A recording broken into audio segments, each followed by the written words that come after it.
Welcome, everyone, to the Middle Class Film Class Trivia Special Edition. Tyler versus the class.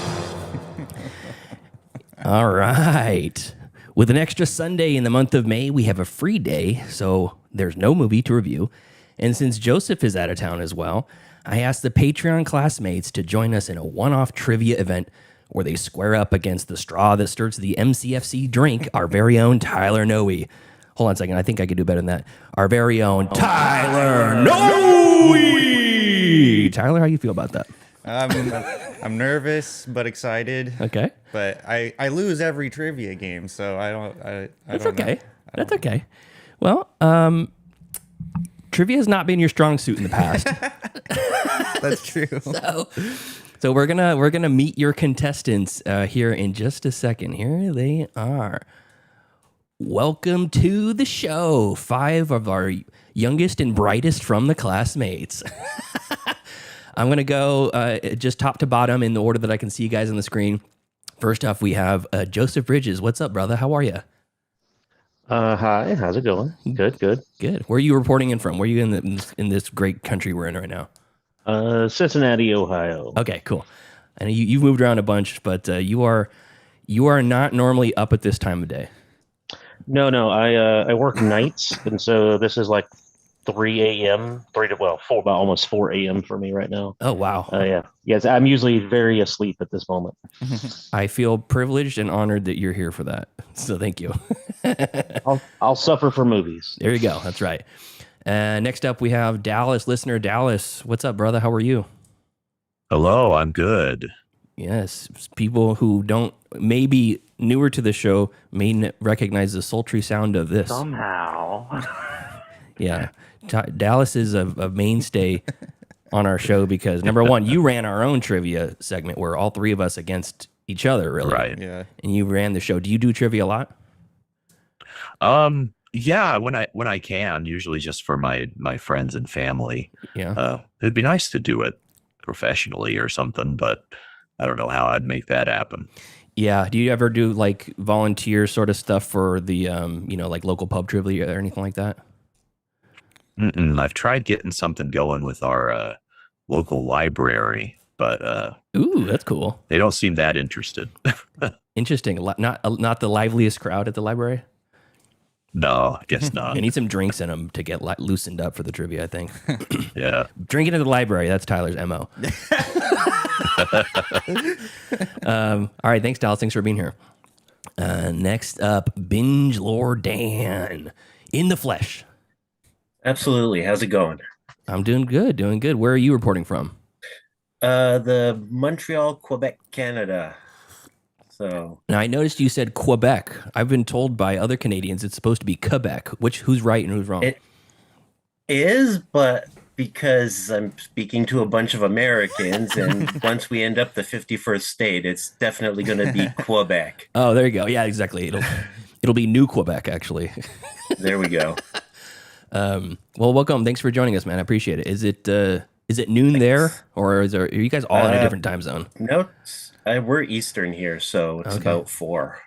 I'm going to be in Banff, I don't know what that is, the Banff Resort or the Nature Preserve or something like that, and at the end of June. I think that's Right. Calgary somewhere. Banff, Alberta, so it's not Alberta, far from Calgary, probably closer to the mountains than Calgary is. If they let me in, I'll be happy to be there.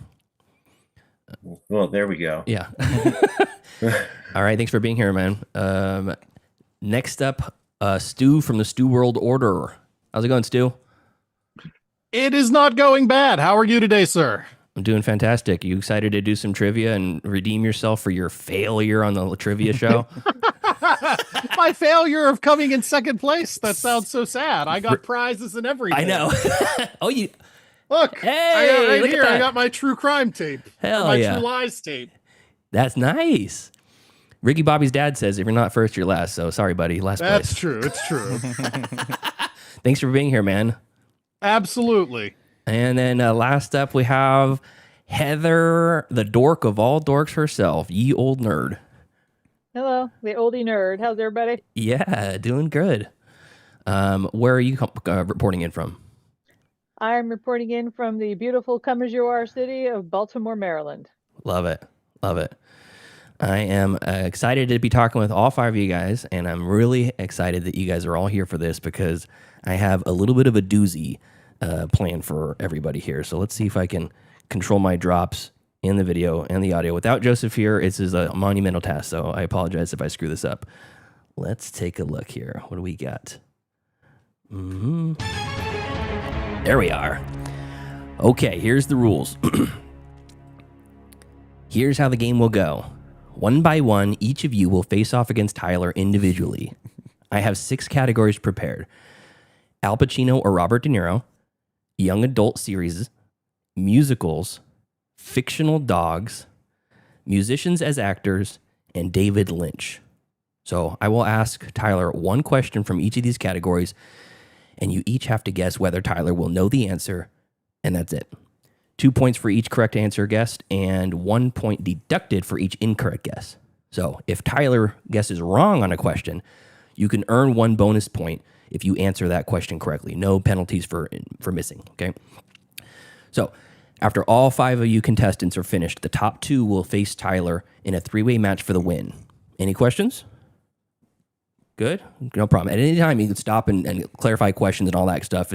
Wait, I actually had a question Yeah. now that I think about it. Can you go into negative? If you start with 0 and you get your Ooh. very first one wrong, Sure, yeah. do you go negative I- or are you still at 0? I encourage it, actually. And then the next step, whoever wins of that and goes in a 3-way match, we're going to wipe the scores clean because at this point, Tyler wouldn't have scored anything. Tyler's not going to keep any score in the first half. He's your sounding board. Yeah. We're all signs point to Tyler in this world. Oh, Jesus. And in the second half, that's when you guys will be facing against each other. It's 1v1v1, the top 2 elite versus Tyler, and then we'll reset the scores. In that one, you can also go negative as well, but it'll be fun. And then whoever wins the whole shebang, I have a nice prize for. So I guess we need to figure out who's going to go first. In this instance, I don't think it matters one way or the other who goes first or who goes last, because these are all pretty much random questions of various difficulties for Tyler. So I'll just go in the order that we joined up today. Joe, you're going to go first. You cool with that? Have at it. All right, let's do it. Tyler, remember, don't answer. Joe's going to answer whether you know or not. Yeah. And don't give him any clues. Okay. I don't want to ask the question and you go, oh, I know it. All right. Okay. My lips are sealed. Lips are sealed for just a moment. Okay, so this is the first category is Al Pacino or Robert De Niro. You're going to pick who played that character based off the character's name. Okay, you ready? Yeah. Jake LaMotta. Joe, will Tyler know who played Jake LaMotta? Was it Robert De Niro or Al Pacino? I think he should know this. Yes. Okay, hold on. Let me get a score pad out. Okay, I want to make sure I have this ready to go. Odds are in my favor. It's only 50-50. That's true. Okay, so let's see. Joe Bridges, and you said he should know this. All right. So Jake LaMotta, Tyler, do you know who played Jake LaMotta? Al Pacino. I'm sorry, that is incorrect. So Joe Bridges on the board with -1 points. Okay. Since he guessed wrong, you can steal, Joe. Well, I mean, it's De Niro from That is the box. That is correct. What movie? It's the boxing movie. Now I can't think of it now that I'm under pressure. We'll accept the boxing movie. It's Raging Bull. Raging Bull. Yeah. Yeah, the biopic of Jake LaMotta. It's a black and white movie, Tyler. You would hate it. What? Okay. All right, let me minimize this so we get to the next one. All right, second question. This is from young adults. Divergent, Allegiant, Insurgent, Emergence. Which one of these titles in the series does not belong? Could you What? repeat those again? Yes, I can. Divergent, Allegiant, Insurgent, and Emergence. Oh. Those are 4 movies of a fictional series, and one of them is fake. Don't answer yet. Yeah. Joe, does Tyler know which one of those is is out of place. He is clueless. No. Well, that's true. Okay. All right, Tyler, do you know? Emergence. Emergence is correct. Oh my gosh, that's great. All That right, was a total shot in the dark. and Joe, you're back to -1 because you got 1 for the correct guess, and you're back to -1. All right, next question. This is from the musical category. This jukebox musical that was barely pre 9/11 is set in France, told from the perspective of a writer who fell in love with the dancer, and features a soundtrack single, Lady Marmalade, featuring Christina Aguilera, Lil Kim, Maya, and Pink. Do you know, Joe, does Tyler know the answer to this question? The name of the movie? I'm pretty sure he knows this. I think he saw this maybe like a year ago. Maybe. No one knows, not even Tyler. I'll say yes. Yes? Yeah, yes. Okay, Tyler, do you know the answer to that? Is it Spice Girls? Oh, I'm sorry, that's incorrect. It's Moulin Rouge. Oh, damn. Oh, you know the answer though, Joe, right? That's Moulin Rouge. Okay. Yeah. Sorry. Screw that one Oh, up. well. So I'll give you back to you lose a point for not guessing right, but you gain a point for knowing it. I'm going to take the word on that, so you're back to -1. Okay. Next category, fictional dogs. What is the name of the Jack Russell Terrier that belongs to Stanley Ipkiss in The Mask? Oh. Don't There's answer. no way Tyler knows that. No. Zero chance. Zero chance. Zero chance. Zero chance. Tyler, what is the name of that dog? Is it Buddy? Oh, I'm sorry, that is incorrect, but Joe Bridges gets 2 points. Very good.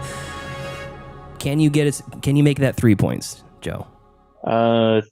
No, it's been 25 years since I've Yeah. seen that. I'll guess. Get the keys. Get the keys. Richard. I don't know. I'm sorry, that is not right. It is Milo. It's the right answer. Good Milo. guess. Good guess, Okay. though. Milo, get the keys.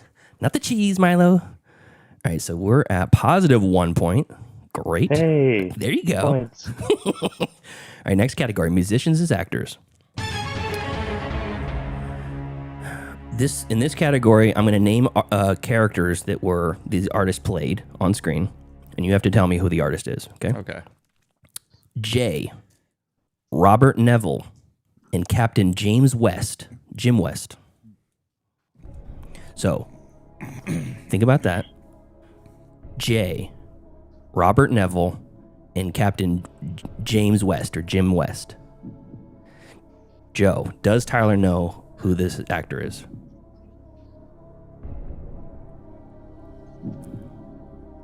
I'm gonna say no. Okay. Tyler, who played J.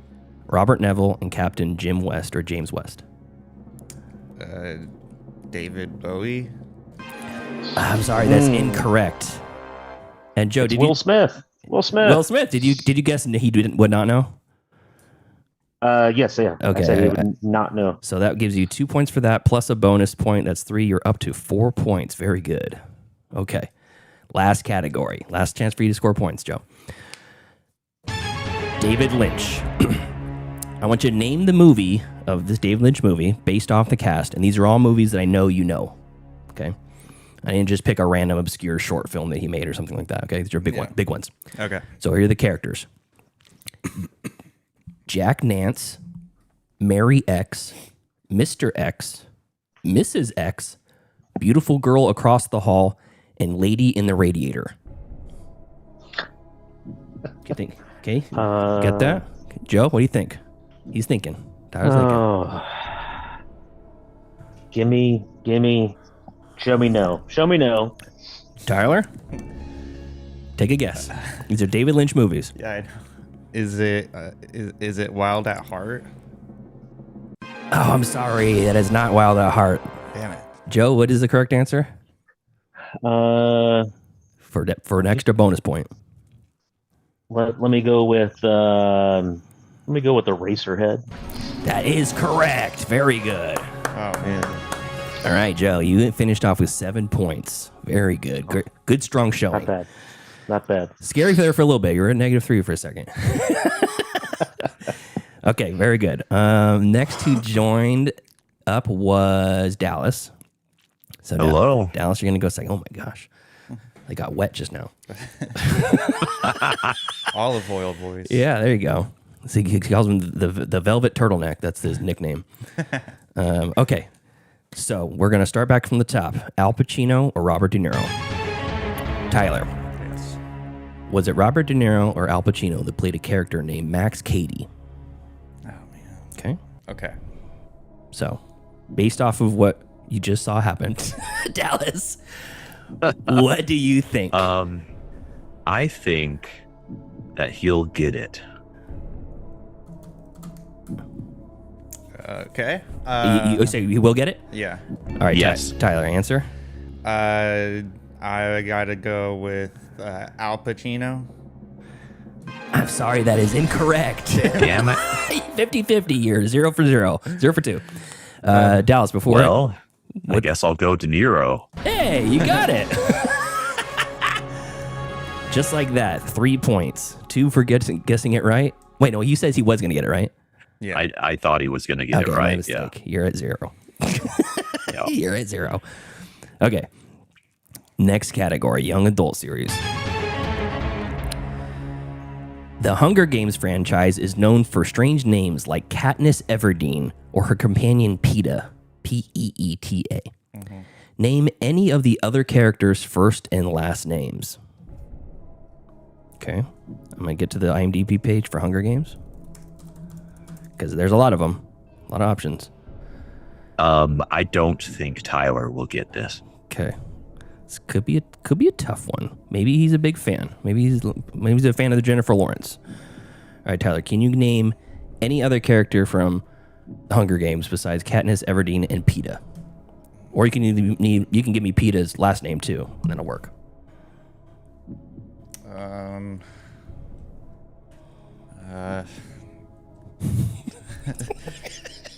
I've never seen the series or heard of any of this, so no, I can't give you an answer.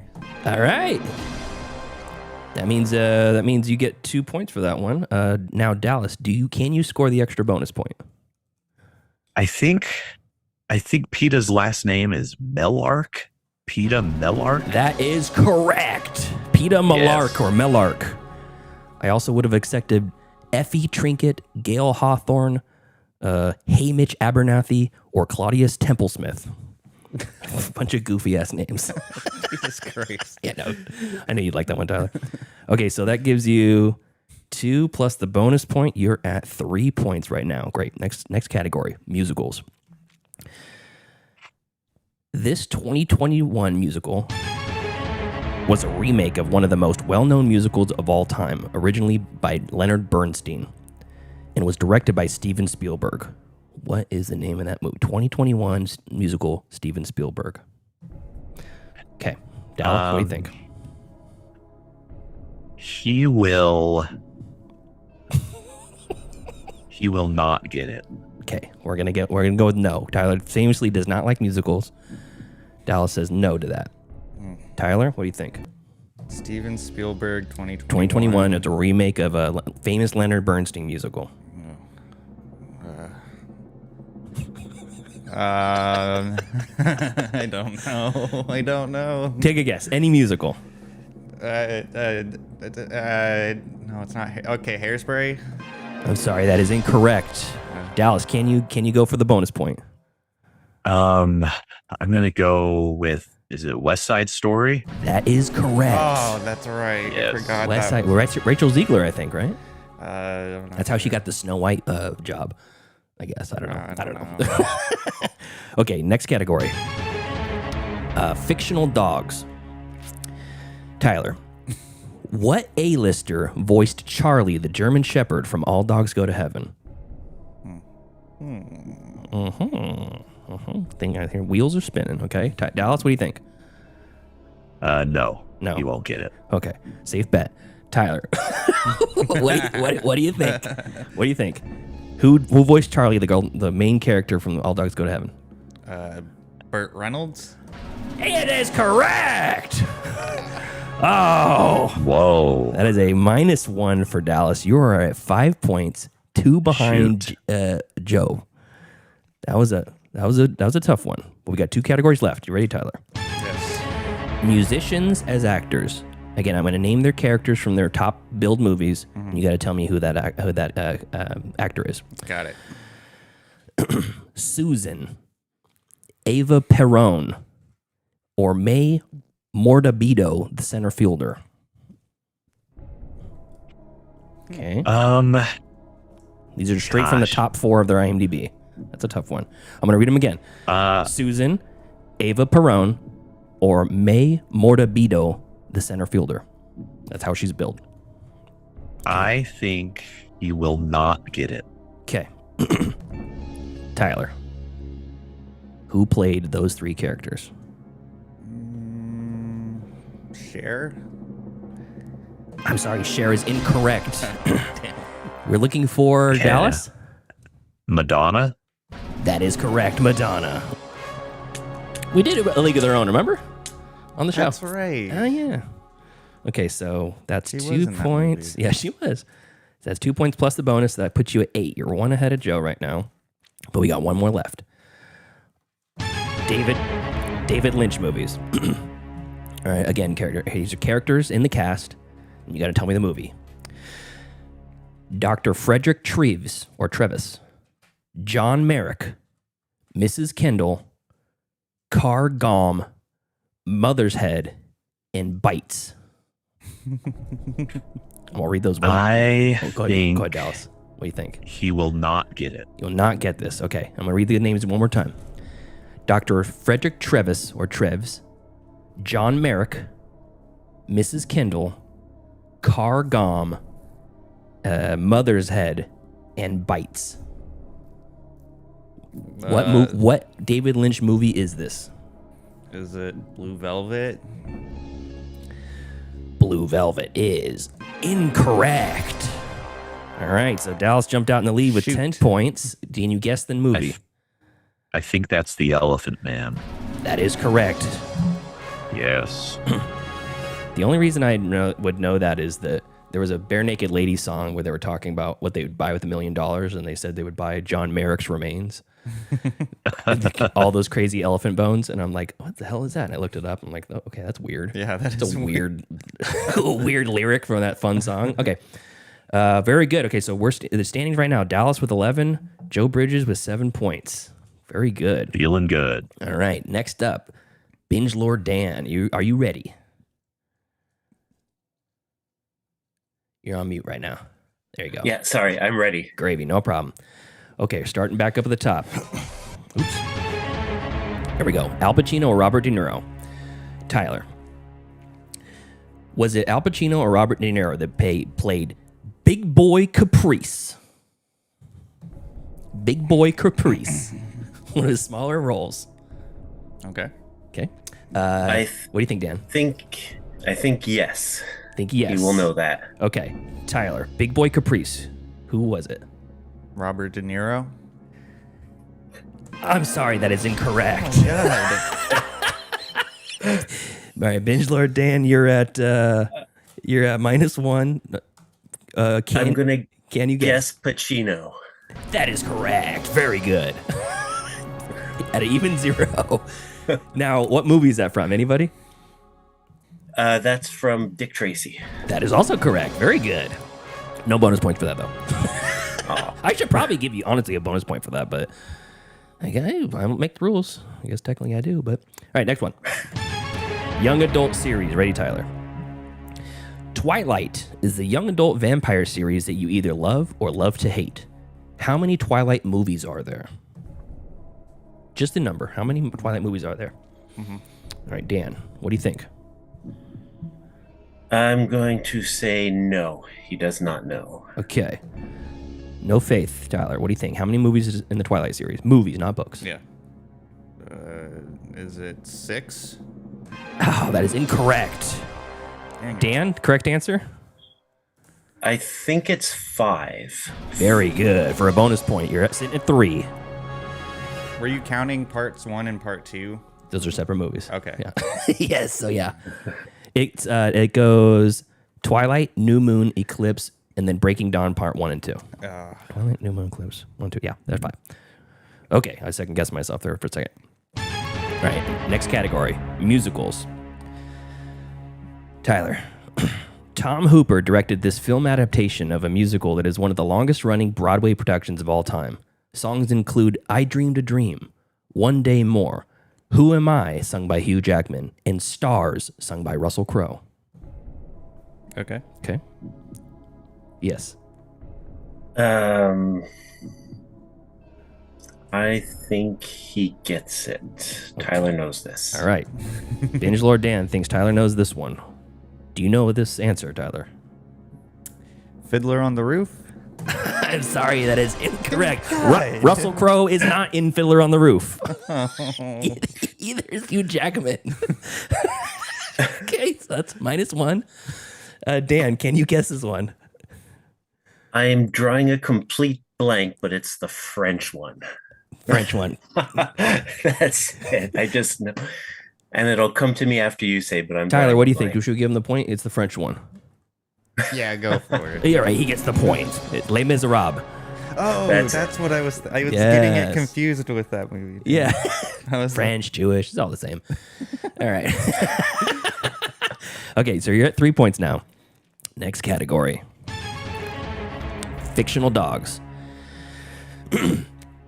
Tyler, Kevin Bacon lends his voice for this heroic Siberian husky who's delivering a medicine to far out tribesmen out in Alaska or whatever in this 1995 animated film named after the same dog. What do you think, Dan? Will Tyler know this one? Absolutely not. Okay, no, no with a bullet. Tyler, what do you think? it's Balto. It's Balto! Oh, It's -1 for Dan. No chance for redemption here. Because Tyler got that one right. Very good. You have Balto fan when you were a kid? Yeah, I was. Yeah. Yeah. Yeah, I really like Balto. Balto and Pocahontas. Yes. Yeah, so I'm a huge fan of Pocahontas. Huge. You like emphasis on the huge. Yeah. All right, next category. Musicians as actors. These are characters that this actor played, who was also a musician. Ready? Nikola Tesla, Jareth, and Thomas Jerome Newton. All right, Dan, what do you think? yes. 100% he knows. 100%. Okay. So we have Nikola Tesla, Jareth, and Thomas Jerome Newton. Is it David Bowie? It is David Bowie. Very good. Okay, so that's going to be 2 added to your score. You're at 4 points. And next behind, or just in front of you, is Joe Bridges with 7 points. You need 3 to tie here. Here we go. David Lynch movies. Here are the characters. Ready, Tyler? Yes. Dorothy Valens, Jeffrey Beaumont, Frank Booth, Sandy Williams, Yellow Man, and Ben. Do you want me to repeat those? No, it's okay. Okay. No way. Dan, what do you think? No. Tyler will not know that movie. Okay. Sure you don't want me to repeat the characters? No. You good? Yes. What is that movie? Wild at Heart? I am sorry, that is incorrect. Dang it. Okay, so that was a no. So that puts you at 6. Dan, to tie for second place, what is that movie? Complete Shot in the Dark, but Lost Highway. Oh, I'm sorry, that is incorrect. It is Blue Velvet. Frank Booth, the classic villain, That's true. huffing amyl nitrate the whole time. Baby wanna fuck. Greatest line in all cinema history. Yeah. Very good, Dan. You're at 6. You have 6 points. Joe Bridges at 7. Dallas at 11. Dallas is in a commanding lead right now. Okay. Next up, we have Stu. You were the next one on the call. Are you ready, Stu? I am ready. All right, let's do it. Al Pacino or Robert De Niro? This is going to be a slightly different one, but I want you to name the character that both Al Pacino and Robert De Niro played. They played two separate characters in the Godfather trilogy. Okay. Okay. So Al Pacino played who? Robert De Niro played who in the Godfather trilogy? Okay. Stu, what do you think? There's no way. No way. No way. Okay. Tyler, what do you think? We covered all three on the show. Yes. Al Pacino plays. I can't think of the name. Carleone, or is it? That is his last name. Okay. They both. Carleone. I'll give you a hint. Their both last name is Carleone. Oh Jesus. Okay. Uh,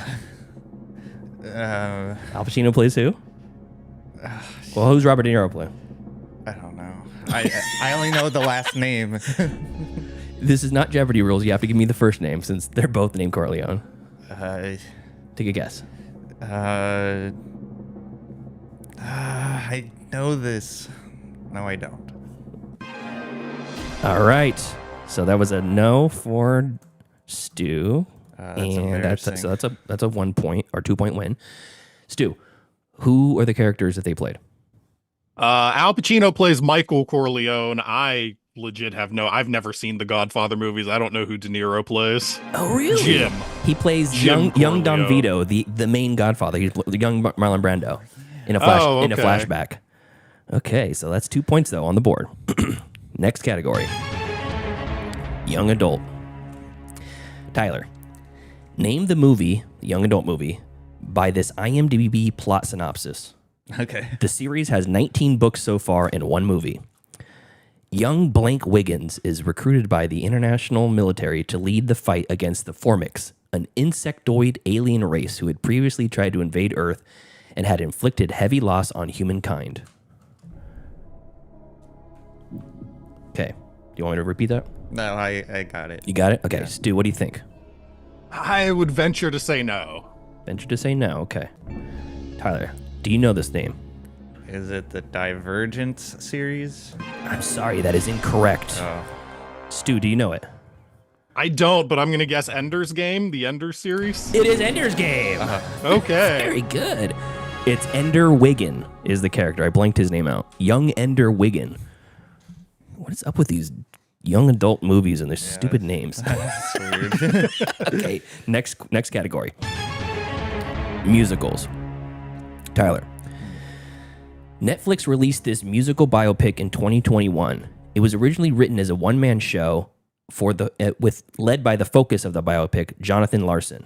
In 1991, before exploding in popularity after his untimely death in 1996, the same year of his Broadway debut musical Rent.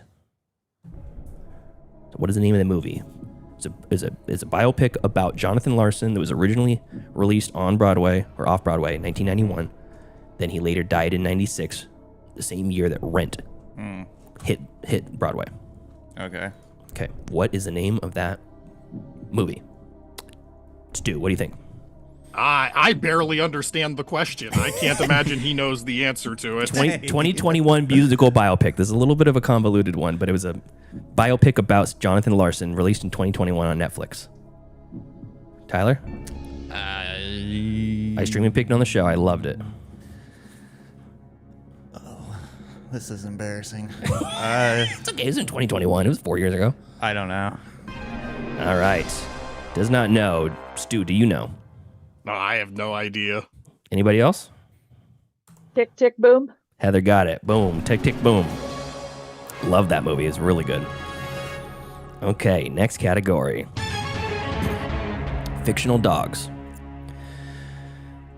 What was the name of Buffalo Bill's Bichon Frise dog in Silence of the Lambs? All right. Okay, you got your answer or non-answer? I got. Okay, I think I got it. Stu, what do you think? He's been doing pretty good on the fictional dogs, so I think he'll get this one. Okay, fictional dogs. He says you got it, Tyler. What is the name of the dog of Buffalo Bill? Is it Precious? It is Precious. Very good. Yeah. Great. So that's 2 for Stu. No chance for the bonus point. That puts you at 9 points. You're getting close to Dallas here. It's really hard to restrain myself when I'm. Oh, I know it. Yeah. All right. So I actually have here all players. Everybody be ready. Unmute yourself because there's a bonus point. Actually, this is the 2 point bonus question.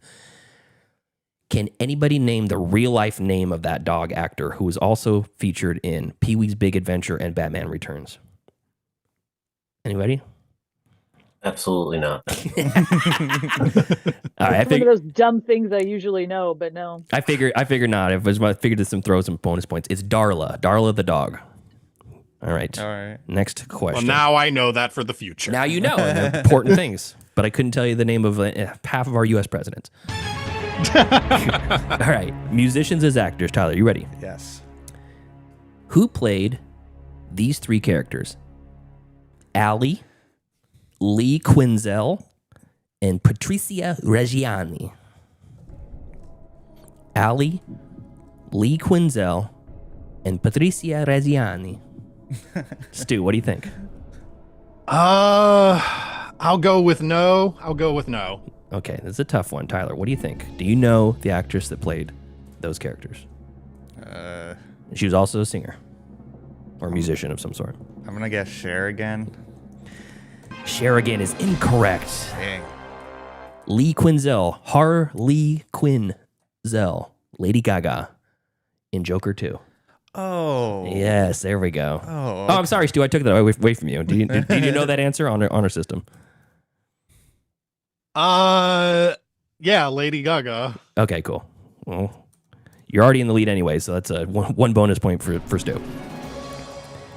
I am a bad host. Sorry. All right, last category. Tyler, you ready I'm ready. for David Lynch? Yes. Okay. And remember, some of these, these are 5 movies of his more well-known movies. Yeah. You may have already guessed some of these, but that's okay. Okay. You can guess them again. All right. Because so far we were 0 for 3 on this category. Yeah. Okay, you ready? Not doing well. It's okay. What category or what movie has these characters in it? Bobby Peru, Lula, Sailor, Santos, Dell, and Sparky. Okay, Stoneface, Tyler, we're thinking. Bobby Peru, Lula, Sailor, Santos, Dell, and Sparky. Stu, what do you think? I will say no. He doesn't get it. Okay, we're gonna go with no. Tyler, do you know that title? Is it Wild at Heart? It is Wild at Heart. Finally. A come from behind victory. Finally. All right, so that is -1. That puts you at 11. You're tied with Dallas right now. All right. All right. I'll take that. Yeah, tied for first place. Okay, and we have one more contestant. Heather, are you ready? Sure, I've been doing really well so far, which means I will fail in spectacular fashion. That's right usually now. how it goes. So I will do it with aplomb. Okay, all right, let's do it. We're back at the top. Al Pacino or Robert De Niro? Here's the character. Are you ready? Mm-hmm. Captain Shakespeare. Captain Shakespeare. Heather, what do you think Tyler knows this or does not know this? I'm going to go with doesn't know it. Okay, doesn't know. 50-50. Tyler. Yeah. Captain Shakespeare. Al Pacino. 0 for 5. That is... Incorrect. well, I can't give you the answer. Heather, you want to guess of the two? Robert De Niro. That is correct. What movie? I can't recall, but I know it's Robert De Niro. Okay, good. That is a Stardust. It is a Sky Pirate character from Stardust. Haven't seen it in forever. Shakespeare. I think of the thespian. Okay, anyways. Very good. So that is going to be, for Heather, 2 points. You said he would not know that, right? Yes. Okay, perfect. Okay, young adults. Last question. This young adult book and film series features characters named Thomas, Teresa, Newt, Minho, Galley, Albie, Frypan, and has titles like The Scorch Trials, The Death Cure. Name that series.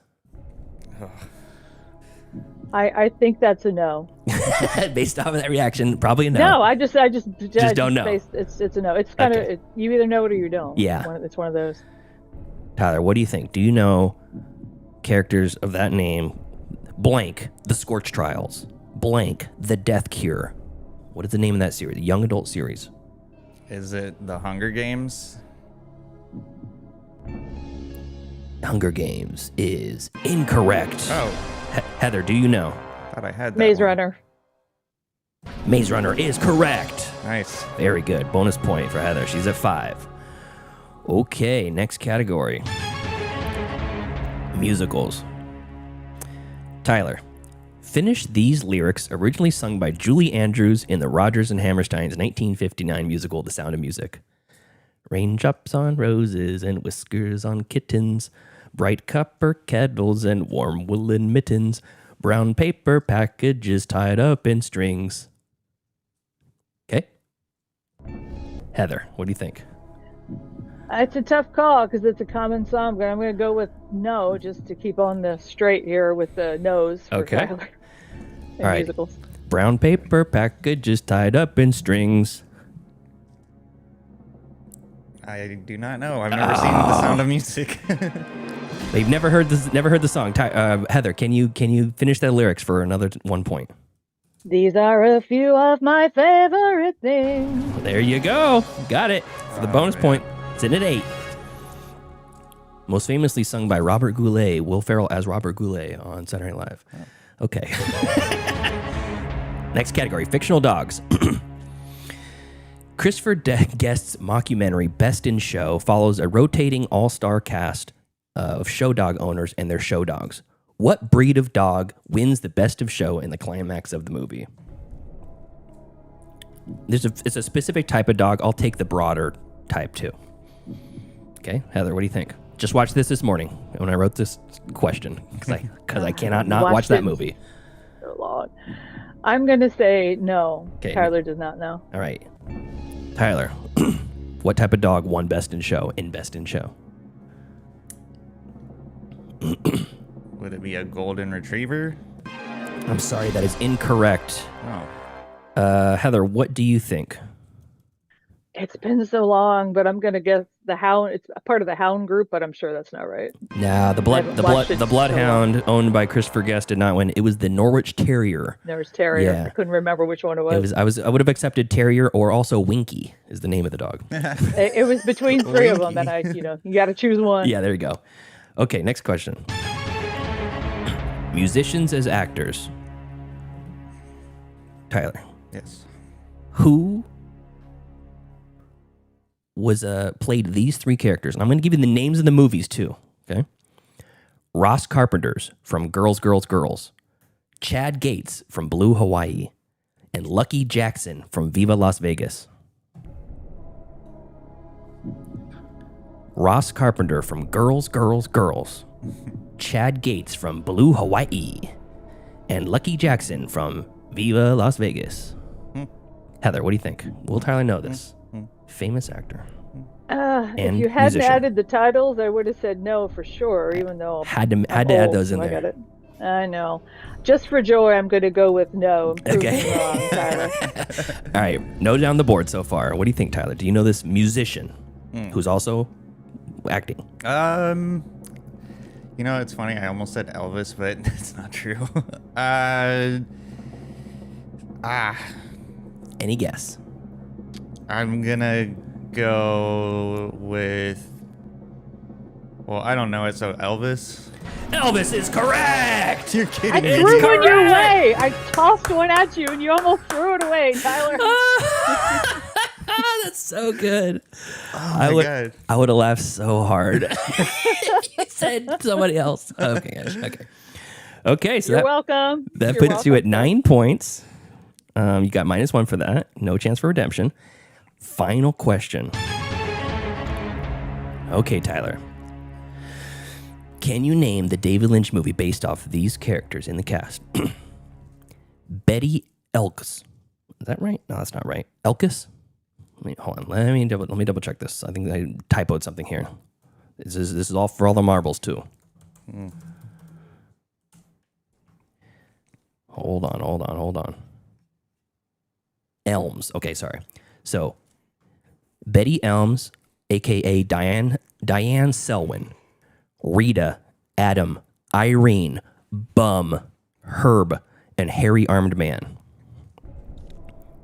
Betty Elms, aka Diane Selwyn, Rita, Adam, Irene, Bum, Herb, and Hairy Armed Man. Harry Armed Man. Okay, Heather, will Tyler get this? This David Lynch movie. I'm going with no. Okay, nose down the board. Tyler, Do you know this David Lynch movie? Is it Twin Peaks Firewalk with Me? Oh, I'm sorry, it is not. Heather, do you know this one? All of his films still out of my head, but Mulholland Drive. That is correct. With a scary bum. Character of bum. I always thought it was a monster, but I guess it's a bum. Yeah, I did too. Okay. All right. So those are our things here, and we have a tiebreaker. We can only have 2 people going to the front, and we have Stu and Dallas with 11 points. Okay. I don't have a tiebreaker prepared. Let's do this. Okay. Famously, one second. Okay. Famously, one of the earliest movies we covered on the show that was a recommendation from Tyler was Glenn Danzig's directorial debut, Veronica, from 2019. I want both of you guys to guess the IMDb score of Veronica out of 10. Closest to it wins. And we'll have a second tiebreaker if you guys both guess the same. But I wanted to do it. I'm going to go 3, 2, 1, and then give your answer. Take a second to think about it. Okay, we're going to go. Is it closest just period or closest without period. going over? Yeah, closest period. Okay. And Dallas, you have someone who I assume is your wife in the chat cheering you on, Sarah Terry. Oh, yep. That's my wife. Go Dallas, she says. Bruce is also in the chat. Angry Otter's in the chat for a second. I don't know if everybody's here, but we got a little bit of an audience. So, okay, are you guys ready with your scores? Sure. Okay, so Yeah. I'm gonna go 3, 2, 1, and then the score. Okay, ready? 3, 2, 1. 2.7. 4.2. Well, Dallas says 2 point something. That is the winner because it's 1.9. Really? Yeah, I Holy said shit. 2.7. Yeah, and then Stu was 4 point something, so he's already way off. Yeah. Hell You yeah. have too much faith in Glenn Danzig, Stu. All right, so we have our top 2. It's gonna be Heather and Dallas. So before we say goodbye to the rest of the 3 of you, do you guys want to? First of all, thank you very much for playing. We'll start with Stu. Do you want to say anything to the classmates or to Tyler?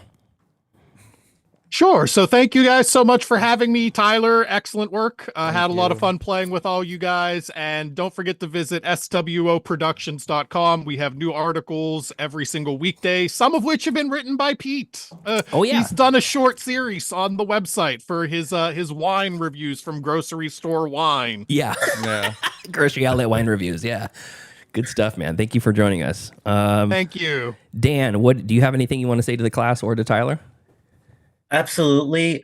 First, Tyler, I'm in your corner. When you're on the spot, it's a lot harder. Yeah. It is hard. And next time, I promise not to embarrass my nation. That's okay. Very good. Fought Thanks for having valiantly. me. Yep. Thank you, Binge Lord Dan. Joseph, do you want to say anything to Tyler or the class? Yes, thanks for letting me be here. I feel like I primed everybody with my terrible guesses, so I'm going to share in the win. Whoever wins, thank you for letting me share that. But yes, Tyler, have at it, and good for knowing random dog names. I could never have guessed that would be your forte at trivia. So I was surprised myself. yes, Tyler, so good times. Very good, man. Thank you so much, Joseph. And you guys can go ahead and log off. We're going to finish this with Heather and Dallas. Thanks, guys. Yeah, thank you so much. Have a good one. You too. Bye-bye. All right.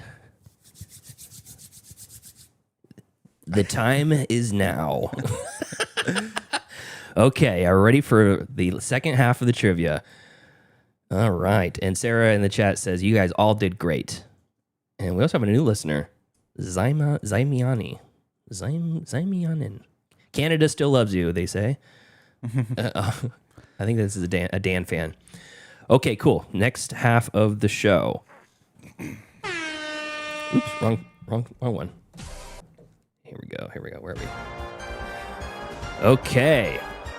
After the first round, we've already read the scores off. We basically have 2 left in the lead. Heather had 12 points.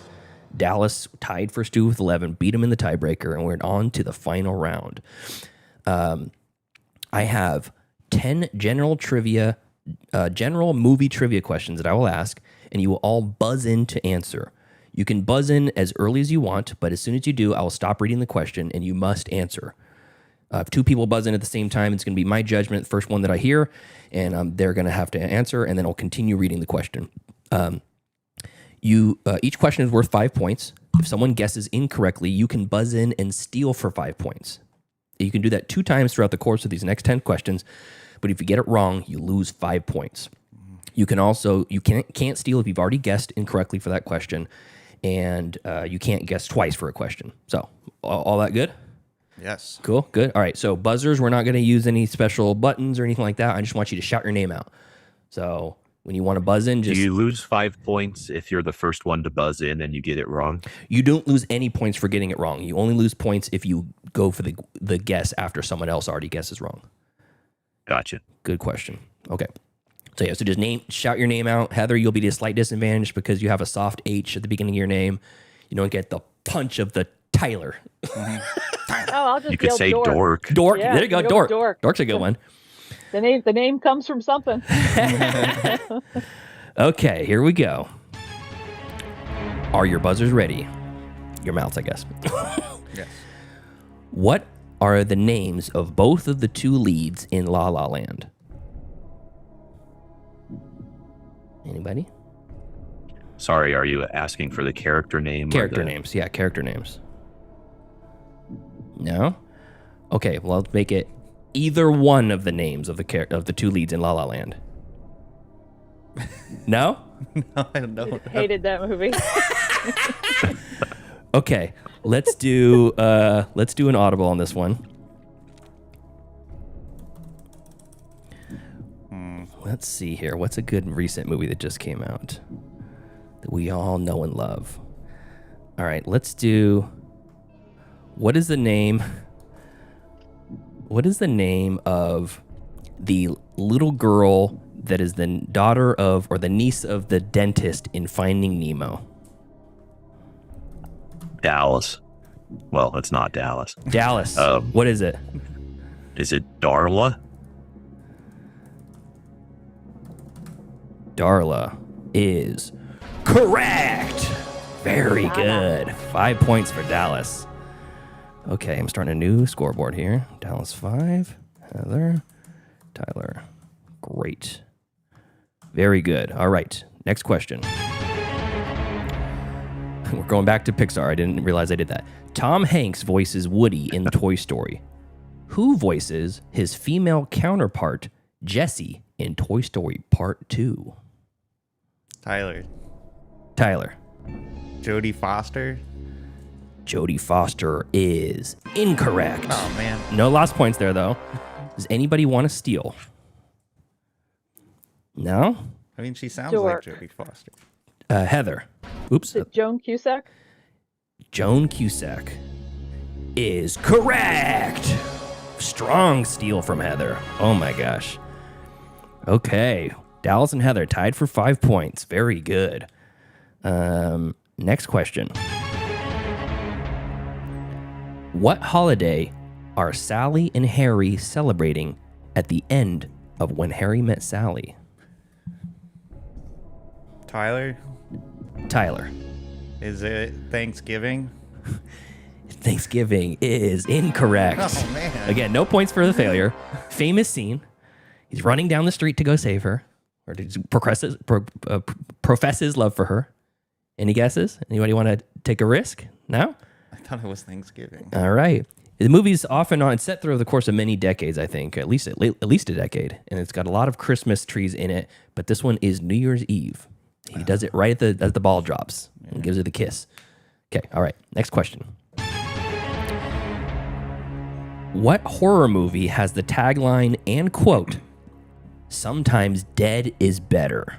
Tyler. Dallas. Oh, Tyler got in early. Pet Cemetery.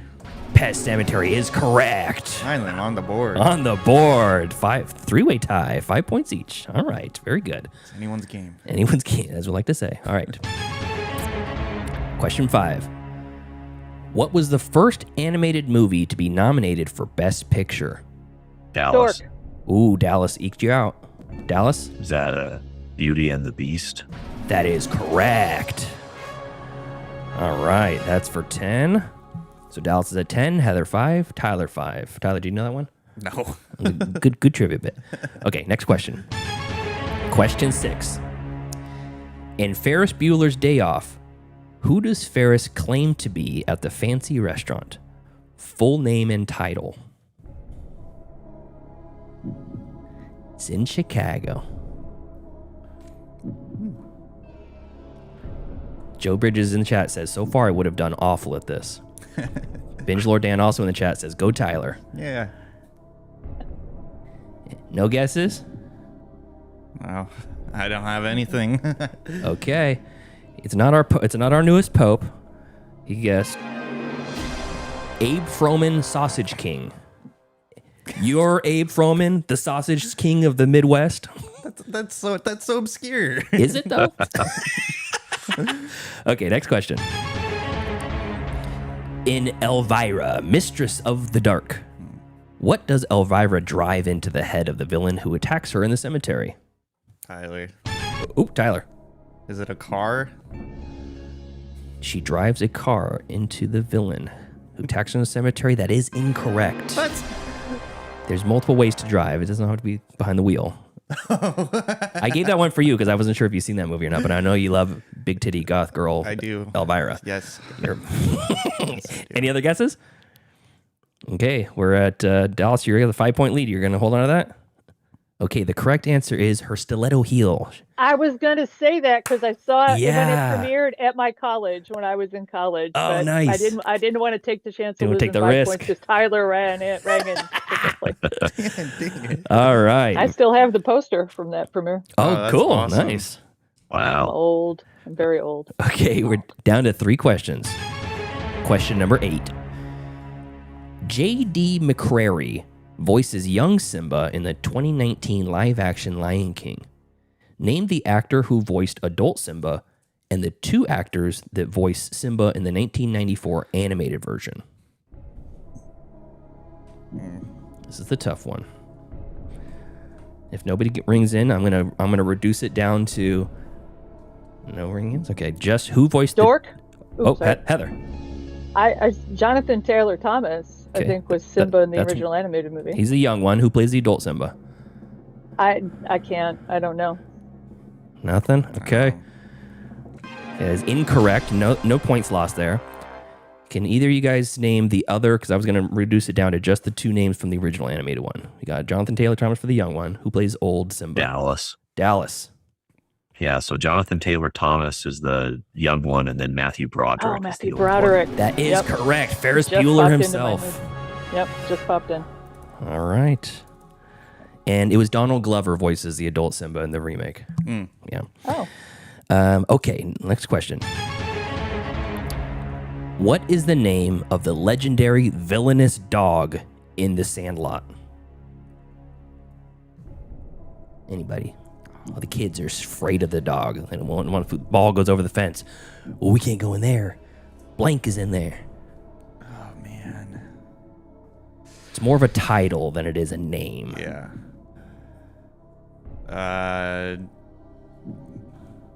Anybody? Okay, so no ring-ins. Second part of the question. What type of dog is it? Tyler. Tyler. Saint Bernard. Saint Bernard is incorrect. Really?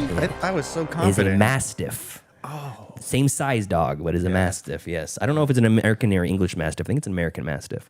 And its name was the Beast. The Beast. The Beast. I almost said the monster, but Yes. Who is the owner? Who is the Beast's owner? Tyler. Yes, Tyler. James Earl Jones. That is correct for 0 points. Oh, what? Okay, last question. The game is rigged. What actor was originally cast to play Marty McFly and even made it through much of the original shooting before being replaced? Dork. Heather. Eric Stoltz. That is correct for 5 points. And if you've ever seen the footage, you'll know why he was fired. Very good. All right, that's it. Dallas, you are our winner. Very Awesome. good. with 15 points, Heather at 10, and Tyler at 5. Dallas, great job. Very good. Do you want to know what you won? What's that? You want to know what you won? Oh, This is that is awesome. 4K, I'm jealous. Yay. 4K Good for you. Steelbook version of Constantine that just came out. Nice. That's so cool. Thank you. You got it, buddy. So I'll send this over to you, and it's got it's like an embossed like cover. It's really cool. I have a copy of it myself. Awesome. Great. So Heather, before we leave, do you want to say anything to the classmates or to Tyler? Nope, just delighted. Thank you for having me. Great game, Dallas. Great job, Tyler. Good job getting You it too. together, Pete. Had a great time, as always. Yes. Thank you so much for joining us, Dallas. What do you got to say? Take your victory lap. Thanks for having me. I do want to plug something. Yeah, please. I do voice work. You're probably getting like Zoom quality audio, but like I've done audiobooks and commercials and That's so cool. stuff like that. So, if anyone's interested in that, it's Dallas Terry voice at gmail.com. Perfect. Reach out. I am not surprised at all that you said that. I didn't know that about you, but every time you jump on the Zoom call, I'm like, oh my gosh, my hair just stood up on the back of my neck. I do like the, silly like trailer voice, like, middle class film class, stuff like that. So Are you gunning for Don LaFontaine spot? no. In a But world. yeah, just, I mostly do, commercials and stuff. So That's cool, man. That's awesome. Have you ever seen the movie about Don LaFontaine? Well, the life after Don LaFontaine called In a World. no, I've seen it. It's always recommended to me, but I've never actually watched it. It's a fun comedy. It's Lake Bell is in it. I think she might have either written it or directed it too. I can't remember, but I have a feeling she has more to do with it than just the lead character. But she's trying to be the female equivalent to the Don LaFontaine after he dies, and it's good. It's got Ken Marino in it, being a goofy ass voice actor too. It's very fun. Great. Well, thank you both for joining us. Enjoy the rest of your Saturdays, and we're going to sign off now. Hey, thank you. Thank See you you. later, All right. guys. Bye, guys. Bye. Have a good one. Bye. What a delight that was. Well, I'm not colored surprised that I did poorly, I don't think you did poorly at all. I think you did great. but I mean, I did surprise myself with naming as correct answers for fictional dogs. Oh, it was good. That I surprised myself. I was like, holy crap. I think you did fantastic. I think you're selling yourself short if you think you didn't do good. I think I did average. I think if this was in a classroom setting, I'd probably get like a C. Let's see. That's passing. That is passing. That's not bad. That'll get you in college, man. Hell yeah. Do you have anything else you wanted to say before we wrap up? We'll do streaming pigs on the second half. Well, anyone who is watching right now, check out our Detective June. Yeah, coming up next month, in next our week. ongoing genre series, Yeah, next week we're gonna do Chinatown. Roman Yeah. Polanski, Tyler's hero. China. Yeah, totally. Cool. Okay. All right, you ready to log off? Sign off? Yep, let's get out of here. Okay. So thank you to our cool ass yard duties. A few of them in the chat are on our competition here. That is Javier, Heather, Michael, and Chris. If you want to support us on the Patreon, you can do so at patreon.com/middleclassfilmclass, or just watch on the YouTube. That is its own way too. Share with a friend, share with people who like movies or just like listening to people chitter chatter about this and that. And it's we really appreciate it when you guys share share the love with the rest of everybody. So until next time. Thank you for joining us as we don't gab and chatter. We do exclusively trivia. I thank you so much to all of our participants. Joe Bridges, Binge Lord Dan, Stu from Stu World Order, Dallas, our champion, and Heather, of course, the Dork of all dorks. Follow us on Facebook, facebook.com/MCFC podcast, and send us an email, mcfcpodcast@gmail.com. And follow us on Instagram at Middle Class Film Class. And while Joseph's out of here, I won't say those parts, but just go to the website. It's all there, mcfcpodcast.com. We will see you next time or later on today if you're on the live stream. See ya. Bye-bye.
it's time for class.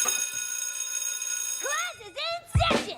Roll call! Bueller. I'm gonna be late for class.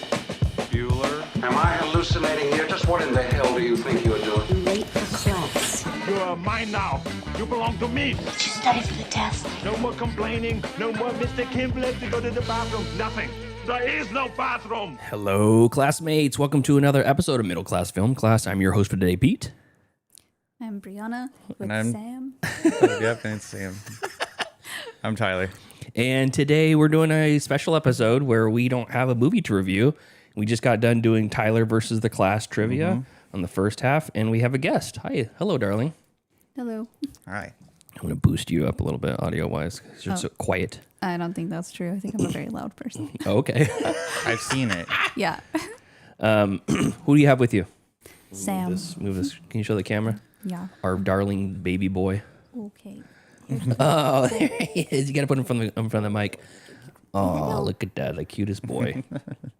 Say hi, Sammy. Say hi, Sammy. He doesn't talk. He barely says anything. He barely even chirps ever. You have to pause the TV and then wait 20 seconds. He has a weird it's weird too because when we had Nova, she could spot a dog on screen, out of focus, back of frame. Yeah. We have that Maria Bamford special paper mache dog in the background. Yeah, there's a paper mache statue dog of a bulldog, and it was out of focus, off to the side of the stage, and every time she'd see it, she'd get up and start growling. Now, Sam, if we pause something and there's a person's face on screen, he after about 5 seconds, 10 seconds? Yeah. After it's been paused for a while, then he'll go up to the screen and be like, "What is wrong with you?" And he starts going crazy, barking and growling and stuff, standing up on trying to get on the TV and stuff. That's funny. Yeah, so he probably won't be there, but welcome to the show. Yeah. Thank you. What are you here for? Apparently, I'm being punished. I don't know. I volunteer as tribute. Yeah.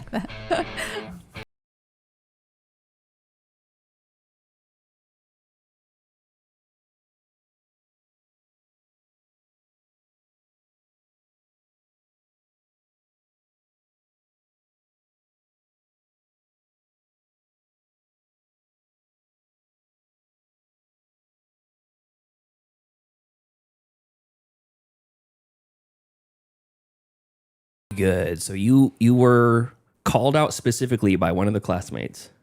Yes, which I do appreciate, but I have a bone to pick with your taste in shitty movies. This is so to be clear, Binge Lord Dan, featured guest on the trivia episode. He called in from Canada, from the Great White North, but earlier in the week sent out me a blue sky skeet. They call it a skeet over there. A skeet? Yeah, I'm just going to call it a tweet because that's I don't like that. Yeah, back in my day, skeet meant something else. Exactly. So Dan skeeted at me and said Brianna should do a taking one for the team segment for Amityville Death Toilet. And I screenshot it, sent it to the love of my life who's sitting to my left, and she said, "Okay, I'll do it," with a smile on her face through text. And then immediately after, I'm going to read the text message, see if I can find it. Let's see here. Shouldn't be that hard. We don't talk very often. Shush. Where is it? These are all memes. Let's see here. 25 minutes. Oh, wait, here it is. Amityville Death Toilet sucks, and I have a bone to pick with your binge daddy friend. They could not have picked a movie more not for Brianna if they tried. I feel personally attacked. And then she sent a gif of a guy cracking his knuckles, and it said "Fight Night." And then she says, I made it 45 minutes through that movie and then fast forwarded to the end. Oh my God. So it must have been terrible.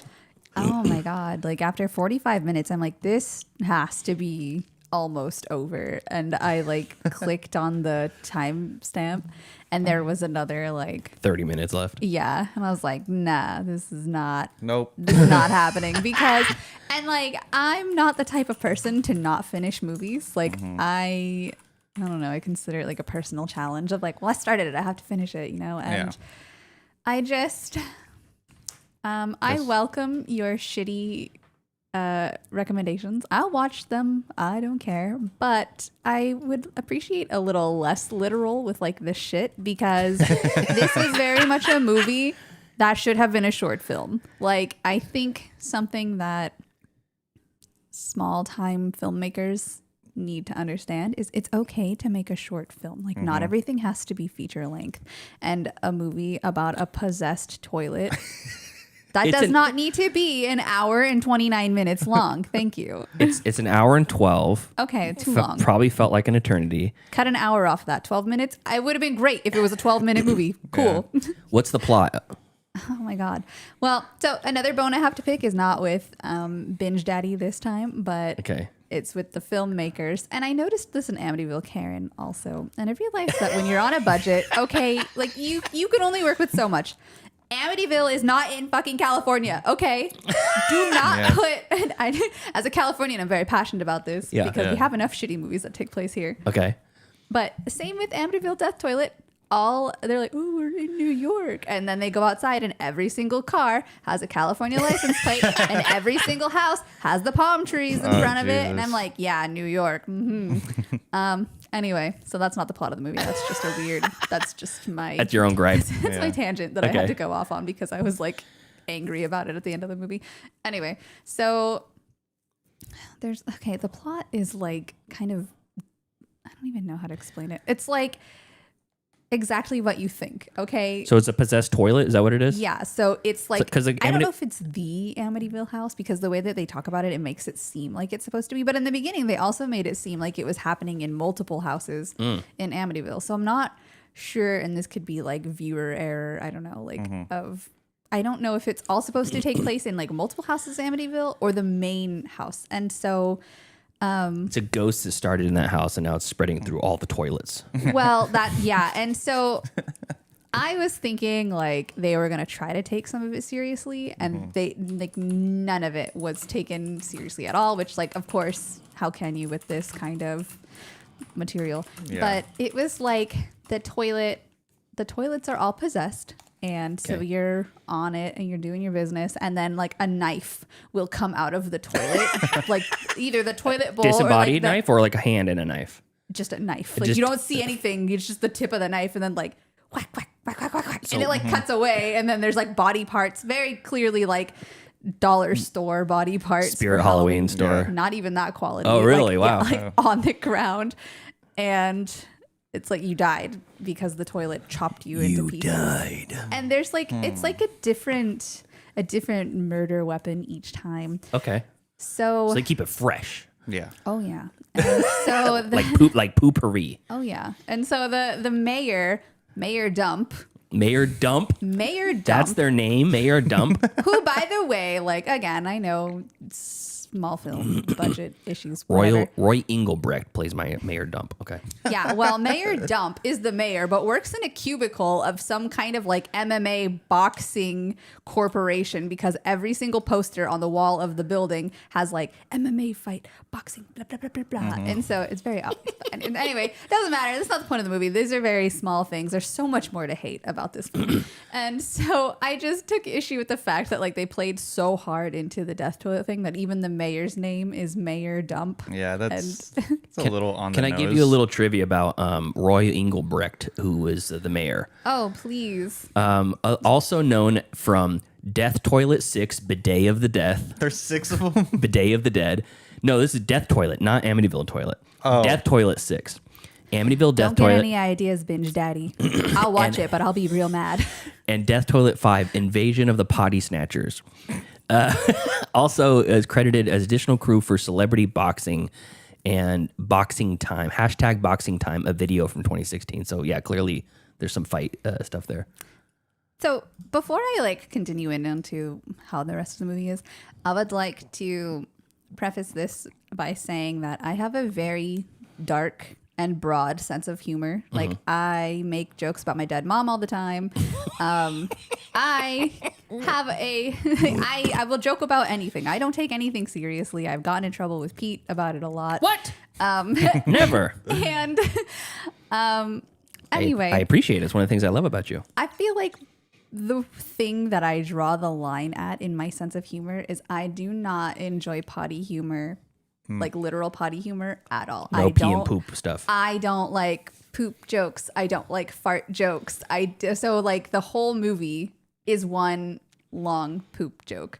And so that's one long log. Yeah. Sorry. And so that's why I said in the text of like there could not have been a more like not me movie, because to me I don't find that funny.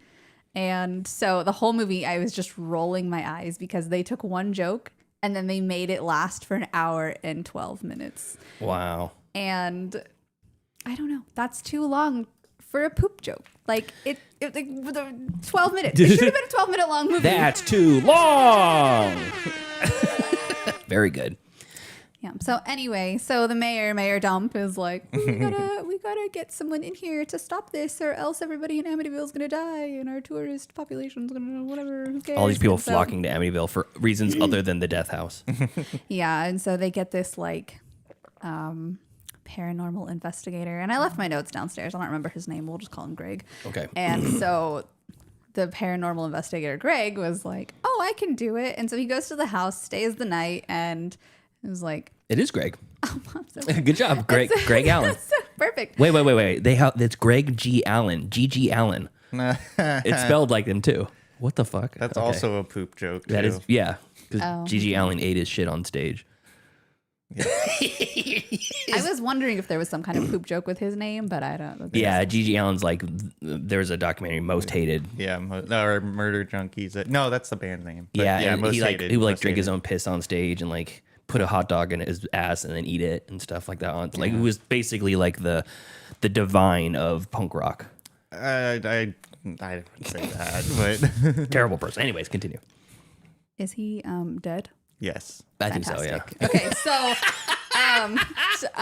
anyway, so Papa bless. yeah, well, maybe good things do happen. Okay. So he stays the night in the house and nothing happens, big surprise, and he's like, this place isn't haunted. And then all of a sudden this guy like comes out of another room and Greg is like, oh my god, you weren't here before, blah blah. And this is like 30 minutes into the movie. Okay, there's been one. Okay. It's been like one after another, like watching people die. And, So there's a lot of deaths, all poop related. yeah, and then you find out that like the family who lived in this house before all died of diarrhea. Oh, okay. And Like the Oregon Trail. Yeah. And I'm just gonna assume that like the water quality in Amityville probably isn't great anyway. So you could make the argument that like maybe they died of dysentery. But Yeah. Okay. anyway, so I don't know if that guy actually was the caretaker or if he was a ghost, because I kind of felt like they were doing like a Deadstream type thing of like, oh, the ghost took form of a human. Yeah, blah, sure. Blah, blah, blah. But I don't know, because I fast forwarded after like 15 minutes. You're like, none of this. I fast forward after like another 15 minutes of him walking around the house and seeing nothing. Meanwhile, other people are, like getting killed. Oh, no, that's what it was. That guy died. So he wasn't a ghost because he was like in the bathroom one night and then he died. Oh, okay. So I don't know. How many people die on the toilet? Or is it like, are they dying around the toilet? No, they die on the They're toilet. all on the toilet? Just on Okay. the and there's no like context for like, are they in that house? Is it a different house? It's just it Is cuts it to different people, looking like, bathrooms? Yeah, it just cuts to like. I will give them that. Some of these houses were nicely decorated, so I appreciate that they found houses to use where they had decorations instead of like. Or is it like the Winchester Mystery House where there's 100 rooms and 12 bathrooms and they're all different? I think that's what they were going for, but I noticed. So they say like, the family died. However, the family was like it consisted of like all men in their 30s and 40s. That's the whole family. Like, are they all brothers? I don't know. There were no women in this movie. I don't care. There's about not one that, woman in the but- movie?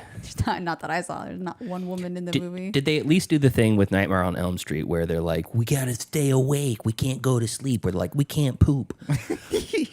Maybe in the part that I fast forwarded, 25 I minutes. got tired of him like walking around the house doing nothing and like investigating rooms that weren't the bathroom. Those are And the then worst movies. I'm like, Nothing happens. if the ghost is in the bathroom, investigate the bathroom, dude. What are you doing? Like, get Ryan and Shane from Watcher in there. They would have this ghost out of there in 10 minutes. But so I fast forwarded, And he's like talking to the toilet at this point, and I don't know, still like arguing, like, I don't know if you're real, blah, blah, blah, blah. And so like I watched this for another 5 minutes and nothing happened. So I fast forwarded to a part where he's talking to his camera because the movie switches between like normal and found footage. Oh, okay. So a lot of it is Greg like filming himself because he's a paranormal investigator vlogger or some shit. Okay. And I get to the end, shit.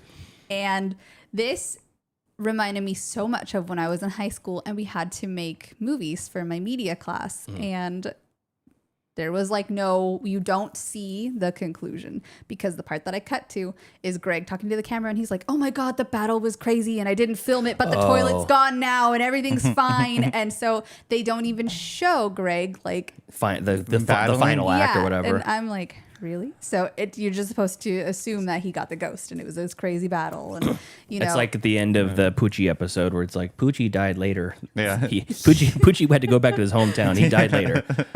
So, I mean, and then, but you know, spoiler, the toilet is still haunted and the ghost is still out there, because it cuts to Mayor Dump in his dumpy office, and he's talking on the phone of like, we did it, great job, I have to call everyone I know and thank them, and then proceeds to do this of like listing names, like, we got the toilet, and I'm like, this again 12-minute movie, like, yeah. So was he naming the characters' names? He's like thanking the people. I don't know. And okay. at that point, I was barely there. I was so emotionally checked out. I was like, this is just end. And I'm waiting, because at this point there were 3 minutes left in the movie and he's still like thanking people. And I'm like, is this it? And then he goes to the bathroom and dies. And I'm like, great. There's going to be a sequel to this shit. And Sam watched this movie with you, right? Yeah. I mean, I thought it was weird when I came home. He was frothing at the mouth. I was like, "What's wrong, boy?" And he growled at me, took a shit. Yeah, he got possessed. I actually just fed him some of your Alka-Seltzer tabs to make things interesting during the movie. Oh shit! Okay.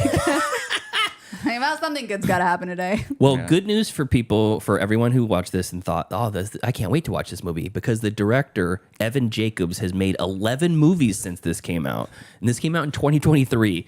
So Jesus. Yeah. Well, you can tell that they're not like spending a lot of time on the final product. And not just that's just the feature length of movies. There's also a million like videos in between there. So since Amityville Death Toilet, this director has also made Amityville Apocalypse, Mansplained, Amityville Backpack, Maximum Stroller Drive, Car Adventure, The Front Rooms, Amityville Back Rooms, The Pickleball Exorcist, which has a 7.4 on IMDb. What the hell? How did that get there? That's when all of your friends go onto IMDb Oh, and there's- review yeah, your movie, there's and then 5 one ratings. person gives it like a 2-star. There's 5 ratings. 3 of them are 10. Those are the crew. 1 1 and 1 6. I've been on the other end of people like, can you review my movie that you haven't watched? Just give it 10 stars. And Yeah. I'm like, Sure. That's not I suspicious saw at this all. shit at the 48-hour film festival. I know it's not a 10-star movie, but I'll give it one. What would speaking of that, what are you going to give Amityville Death Toilet? 1 out of 10. Half star? A star. Okay. Half What's star. What's the Evan Jacobs? If by some miracle you ever hear this, Hey, you never know. it's not you. Okay, like it's not your fault. I mean, it is your fault, but maybe this movie just isn't for me. However, I have a bone to pick with you two, and that is. Sorry. What's happening? Sorry. Go ahead. Spend a little bit of your budget on a graphic designer, okay? Like, we deserve to work on your movies, and it's very obvious that you just picked the boring typeface, like the most boring typeface you could find for the intro. That's like the big bang boom that's supposed to make your movie exciting, is like when the title pops up and it's just you typed it out in Microsoft Word. Like, come on, man. Like, I will do your next graphic design movie for $10. Okay, just take $10 of your budget. I will give you $10. I'll give you a good intro. Okay, that's the biggest bone I have to pick in your movie. Is like, it's fine. You're marketing towards a specific audience. It isn't me. I don't enjoy shitty movies. But a lot of people do. Okay, however. I'd give it 1.5 stars. Okay, if the design was better. Oh, so you would The go design full was extra good. star for the design intro? Yeah. So in the chat, I asked Dan what he has to say for himself. He says, I honestly didn't think the request would work. I will watch any movie. I might not enjoy it. I will do it. But also, I watch a lot of low budget films, and it's less fun when the review was, it was pretty good. So, Yeah. I'll be honest. I will give you my honest review. If you want somebody to be like, I mean, they did their best. That's not me. Do fucking better. that's right. Do better. Tyler, you hear what we said? Oh, God. Yeah, I knew that was coming. No. You're good. You're doing better. So you did very good on the trivia segment. Yeah, I did. Yeah, that's right. He knows fictional dogs very well. I do. Yes. I'd like to also add, could I make a better movie than Amityville Shit Toilet? No. Oh. I could not. But I wouldn't try. I don't know. Very I think good. you're shortchanging yourself. I think he could do good. I think you could make a good shitty movie. Yeah, I think so. God damn it. Is that seriously on the board? What was it? Nothing. That one. No, I think you could. I think you could make a better movie than that. You know how to use Final Cut Pro? I pitched a movie to Joseph years ago, and he was like, no, fuck that. And it was, this was back when we all lived in the same apartment complex. So we had a pool, and I'm like, let's get like a blow up one of those sharks that you can control with a remote control, and we'll make. Did you just do that? Huh? Stop it. Okay, I shark. deserve respect. Remote control shark. Okay. I'm not one of your guy friends. and like we can have one of those remote control sharks. Get your fucking hand away from that button. It's always on the Get board. it away. It's always on the board. I'm sorry. Okay, continue. I don't even remember now. And so it's like we can make the worst shark movie in the world with one of these blow up sharks, and we just treat it serious. Like we take it full seriously and make it scary. It's like bad CGI gator, but with an inflatable shark. Yeah, we play it Full Moon 100% Pictures stole straight. your idea. No, I know. Play it 100% straight. Bullshit. The movie gets a B. Is it a B? Is it what, F, D? What are you going to give it to me? I know you gave it half star. But Amityville toilet yeah, thing? yeah. I mean, if it's your thing, if you like poop jokes. No, not if you like you. I'm getting there. I'm getting there. Keep in mind, You Evan. like it. Evan Jacobs is listening. Evan Jacobs, I'm proud of you. It's hard to make a movie.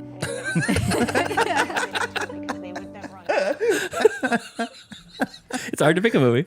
You know what? Follow my podcast where people are nice to me on it. No, that's Evan being sad. He's hearing your review. No, I'm proud of you, Evan. You're doing your thing. You're making movies. This one sucked, and I think you know it. And I think that was the goal. So mission accomplished. And for that, I give it an F. F. Wow. But F. an A for effort. Amityville Death Toilet. F. Actually, I have Evan Jacobs on the other line. Evan, would you consider changing your film after hearing Brianna's review? I'm not changing a fucking frame of this movie. All right. Well, there you have it. You know, I'm Sounded gonna go really back. angry. I'm gonna give it a D for Death Toilet. Yeah, there we go. D for Death. There it is. Great job. Anything else? You want to say anything to the class? You want to say make Sam say something in the class? No. I would like to say that I will watch your movies. I will continue to watch your movies. I will complain about your movies, or I will praise them if they deserve it. And Thank you for taking one for the team again. I took one. I took one for the team. The Seed. You did The Seed. Remember that weird one with the alien?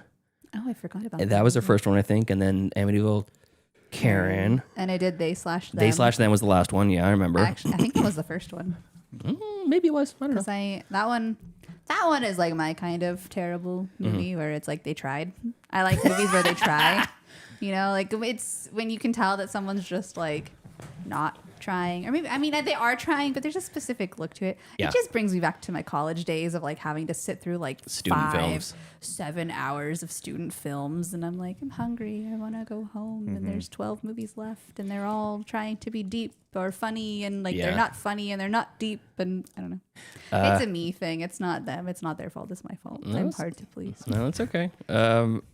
And I don't believe that either, because I've seen your reviews of some bad movies, and you're like, they did a very good job, and it's not for me, but this is not for anybody. Well, because I don't want to hurt anybody's feelings, and I like have this fear. Fuck them. I have this fear that like the people who make these movies are just scrolling through Letterboxd, like looking at all the sad reviews, and then just, like, they are crying into their oatmeal or something. You know and, they like, are. I know, and so I try to be nice because like it's exactly. You know, I don't want to hurt anybody's feelings, but like also I feel like when you're making a movie to intentionally be shitty, like you're doing it on purpose, and I'm not the market for that. However, I will continue to watch it, and I'm just gonna keep ranting because this is I like this song. Yeah. I will not watch that Greasy. The Greasy Spoon Strangler. movie. Yeah. In the chat, there's some stuff here. Heather says hello again. She's back, and Dan says no more Amityville. Got it. I mean, eventually, if I review every shitty movie, we're gonna have to swing back around to Amityville because there's like 9,000 of those movies. There's about a metric ton of them. They're owning the market for shitty movies. Like I don't know. Amityville, yeah. And then Heather says, I'll watch any movie that you made. She also says, those are the best ones when people are earnestly doing the best they can. Those are magnificent. I get it. If they're just honestly phoning it in and you're like, I know you could do better, but you didn't. That's how I felt That's what about, it sucks. That's how I felt about Death Toilet. Is like, don't insult me, the viewer, watching your movie about a haunted toilet. Like, I know there's going to be poop jokes, but you could try to play it serious sometimes. But instead, it was like, oh, nothing's happening. And I'm like, I know. I've been watching this for 50 minutes and nothing is happening. Cut it down. Make it a 12-minute movie, and then let's go from there. Yeah, you know, like, if the short film was well received, make it longer. Yeah, like Lights Out. Sure. And then Dan also says, new monthly segment. Heather says, oh, yeah. Maybe. If the people want me, I will give them what they want. That's right. Yeah. So, all right. Thank you, darling. Say goodbye, Sam. Goodbye. Very good. Isn't she beautiful, ladies and gentlemen? Bye. Thanks Bye. for having me. See you later. Yep. Bye, Tyler. I'll play some outro music for you. Here we go. Bye, Heather and Binge Daddy Dan. There you go. This is Tyler's Get On With It music. Mm-hmm. I don't know what that means. When he's going long, we just play the Skyrim music. Yeah. Very good. Good job, darling. Bye. All right. Wasn't that great? What do you think, Tyler? That was good. And you know what? I appreciate the effort to watch this shitty movie. Yeah. I mean, if she says she watches a movie like all the way through, no matter how bad, and she broke that rule for this one, it must be really shitty. Yeah. Not in a good way. It just sounds like She said she felt bad because she didn't watch it but she's like, I only have so many hours in my life. I'm not going to spend another 25 minutes watching the rest of this shitty movie. Yeah. All right. Dan says, I will compile my favorite low budget movies. And then Heather says, as the only female in the last segment, additional estrogen could be refreshing. That's right. That is true. I know. A lot of carrots in this stew. Brianna doesn't like podcasts. So yeah. I've asked her, do you ever listen to the show? She's like, fuck no. Hell no. I don't listen to podcarts. So anyways, are you ready for some streaming picks, Tyler? I am. Movies. Wanna watch a movie? Yes, I do. Disney Plus, HBO Max. If I don't get the pick, show's over. I have grown accustomed to Hulu Plus. Amazon Prime. I like Netflix. You from Streaming picks, movies that we watched on our streaming services this week that you can watch on yours too. Tyler, lead us off. All right. So have you ever experienced the phenomenon where you go on your streaming service and try to find a movie, but it's like all of your favorite movies that are there and you can't choose one? Just paralyzed with all the choices? Yeah, analysis paralysis. Yeah, I had it real bad last week because real bad. On Hulu, like almost nearly all of my top 10 movies are on there. Really? Yeah. Can you name them? No. No, I can't. I appreciate that. Just because it's an ever changing list. It's like I have no concrete list of my favorite top 10. But when you movies of see all it, it's time. like art. When you see it, you know it. Exactly. You're like, that's a top 10. It's like what's the who's the artist who does like the marble rolling thing? I can't remember. Marble his name. rolling? Yeah, he gets a canvas and he puts like a marble like on the canvas and he like rolls it around. Sells for. You've seen him before, I know. Jackson Pollock? Yes. Really? Yes. I didn't know he uses a marble. I thought I was under the assumption he did. And I just assume that they're all made by marbles. It looked like it was by Okay, marble. yeah, there you go. But anyways, Famous marble artist Jackson Pollock. Yeah. So like when I see a movie, exactly. So it's like when you see a movie, it's just like, oh yeah, that is. Now that's an all timer. That's one of my favorite movies. But I can appreciate that because like sometimes I'm thinking, oh yeah, that movie's like definitely my top 50. Yeah. I'm like, why did I pick 50? Does that mean it's in my head? It's about the 50th? Because if I say top 50, it could be my number one. Yeah, exactly. You know. I mean, I think I have a pretty solid concrete top 3 list. Okay. But those change positions all the time, though. Got it. Anyways, so I didn't watch a whole lot. I only watched one movie last week because of that. Because you just paralyzed with fear. It's not fear. It's just more like I get. Like it's kind of like it's just too many choices, so I just end up not shut down. I just end up not watching. What do you do instead? I usually just man, it's hard to explain the mindset of not watching a movie when like all your favorite movies are in front of you, and I'm just choosing one.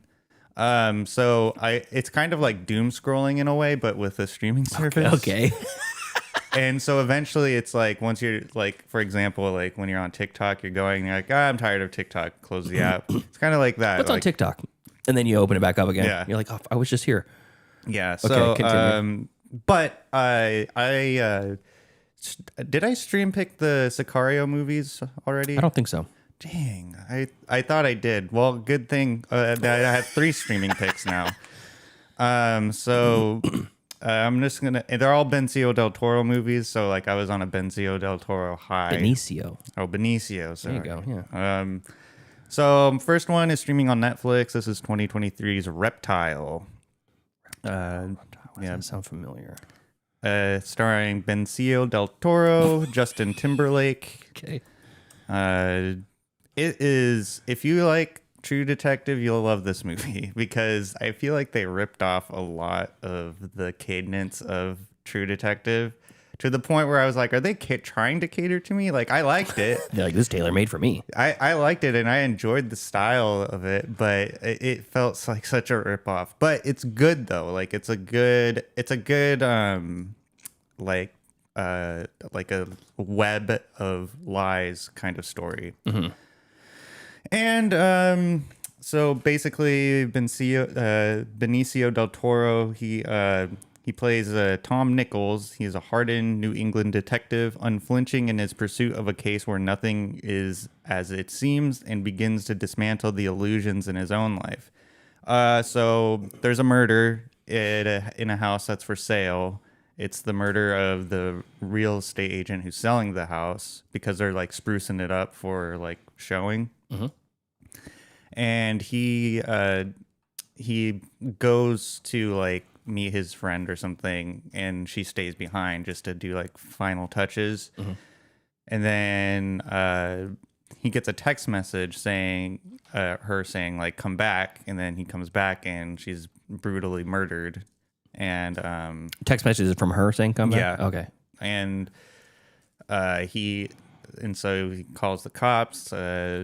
Del Toro's character is like investigating it, and it basically becomes a cold case. Like the police captain's like, well, if you can't close this case, like we're shutting it down. Okay. And at first he notices a bite mark that was overlooked in the murder. Interesting. No one noticed it, and like right before they were gonna close the case, he was like, no, let's just try this one more thing. And so they get teeth imprint marks from this heroin dealer that's connected to the murder somehow. Mm-hmm. They find his DNA. Oh, it's not a heroin dealer. It's her ex-husband. Oh, sorry. And then they get, and then well, he tries to run away from the police when they find the DNA on the body. When they go serve his warrant, and then he tries to climb out the window and he shoots him in the back and he dies. So they go to the autopsy room, or what is it? The morgue. Okay. The autopsy room. You can tell us the whole story. Well, I mean, I'm not going to tell you the whole story, but I'm just like kind of leading it up to where like I'll let the viewers. So like they get the imprint and no dice. And so that's when the things start getting interesting. It's like, okay, so why was the husband's DNA on the body? Why was there a bite mark that doesn't match his dental? And so then that's when things start like kind of unraveling. And it's just like the cinematography is really good. The way he plays the character is it can be a little awkward sometimes, because like I feel like he's trying to be Matthew McConaughey. Okay, he's trying to be mysterious and but enigmatic. But he isn't. Like, I mean, in some instances he is, but for the most part he isn't. Okay. So yeah, that's streaming on Netflix. Really good movie. Reptile. And then I thought I stream picked the Sicario movies. Maybe you did. You can do a briefer on it if you want. Yeah, well, it was news to me that Denis Villeneuve, I don't know, I'm butched. Denis Villeneuve. Denny Villeneuve. Villeneuve. Or no. Villeneuve. Villeneuve. There you go. Whatever. Denis, I did not know he directed the Sicario movies. I was familiar with the movies, but I didn't know he directed them. And so when I saw his name pop up, I was like, holy shit. Yeah, those movies are really good. Just beautifully well shot, as expected. And it's a interesting story as far as dealing with like illegal immigration and drug cartels. And you know, when I heard that there was a second one, I was really like cautious about it, because I was like, how do you follow up with that first one? The first one, nice tight bow, but yeah, it's a really raw and gritty, realistic take on like Mexican crime and human trafficking that you wouldn't and on the law enforcement side, because they kind of jump between like each perspective. But I think Benicio del Toro's acting was incredible in this movie, much better than Reptile. But you didn't like him in Reptile?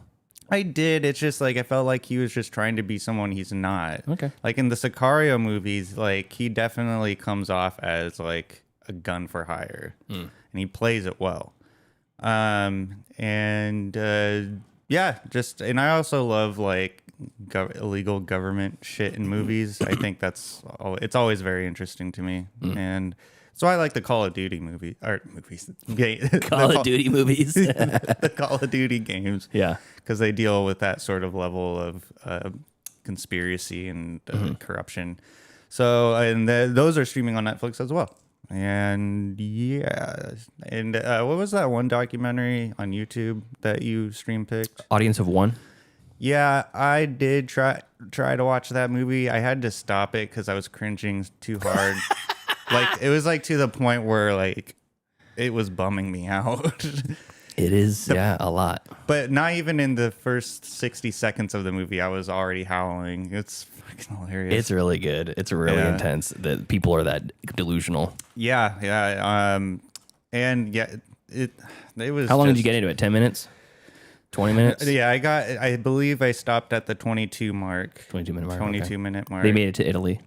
Yeah, it was funny, like, when they're, like, discussing, like, how to get to Italy. Like, everyone's kind of like, when they're having the meeting, and he's like, oh, yeah, it'll give us, like, we'll have, like, 1 or 2 or 3 days to make it. And everyone's, like side necking. Yeah, they're just like everybody who knows anything about making films is like, this is bad. Yeah, they're like, we have 2 days lead time at the beginning. I think 3 days when they get there, and then 2 days to shoot. Yeah, and I think there was like one reaction where one of the filmmakers was like, that's not enough time. He says it's not enough time. You have to push it back, and he goes, Well, we already bought the tickets and unrefundable. I know. When he said that they already bought the tickets, I was like, you fool. You idiot. Yeah. So yeah, I will make another valiant attempt to watch it again, or I restart it and get through it. But yeah, those are what I have for this week. Okay. Let's see here. What do I have?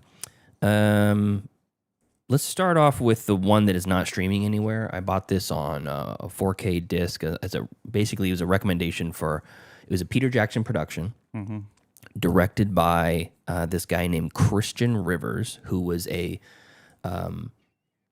CG special effects coordinator lead on all of the Lord of the Rings movies and a ton of movies before that even. So worked very closely with Peter Jackson, and this is Mortal Engines from 2018. Oh, yeah, I've heard of this one, yeah. I don't know if it's like a book series or... It is. Okay.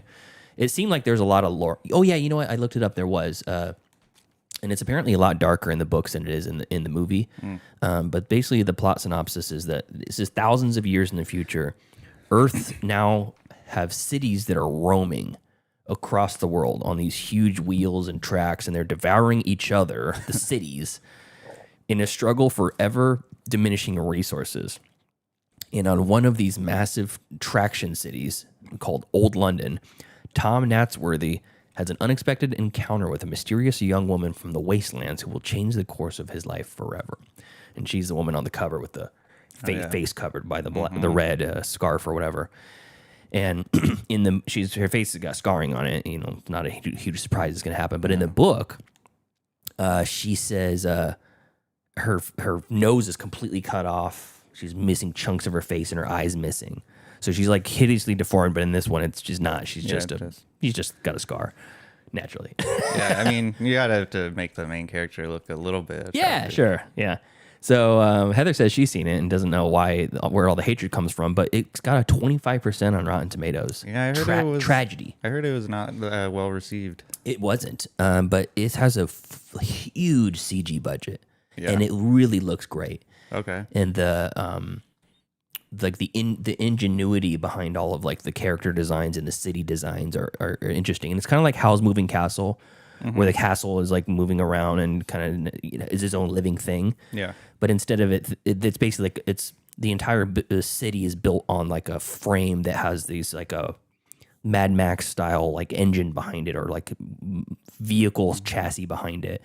But it's the size of multiple buildings on these cities. That's crazy. And sometimes they're small little villas that get together and they all have like trading posts together. And it's like little, almost like small creatures getting together to like Congress or something. Does it say in the movie like if they're traveling to specific places or no? They're just wandering, living their life. Yeah, just like think of them like animals, and then all of a sudden the apex predator animal, New London, this huge city comes in and like basically devours the entire city. Okay, and they chew it up into pieces and use it to power their city.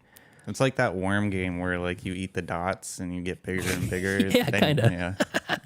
So there's nothing too the storyline isn't too interesting as once you get like break it apart all that stuff into just this character is being double crossed by this character and but there is some good stuff about who your real father is and who actually raised you versus that kind of that whole sort of thing and betrayal by a person of power that you thought was good and is now evil so it's like a lot of that's kind of like tropey, but it didn't seem bad. It just seemed like stuff we've seen before, but it's like I didn't care. I still had a really good time because the world building was great.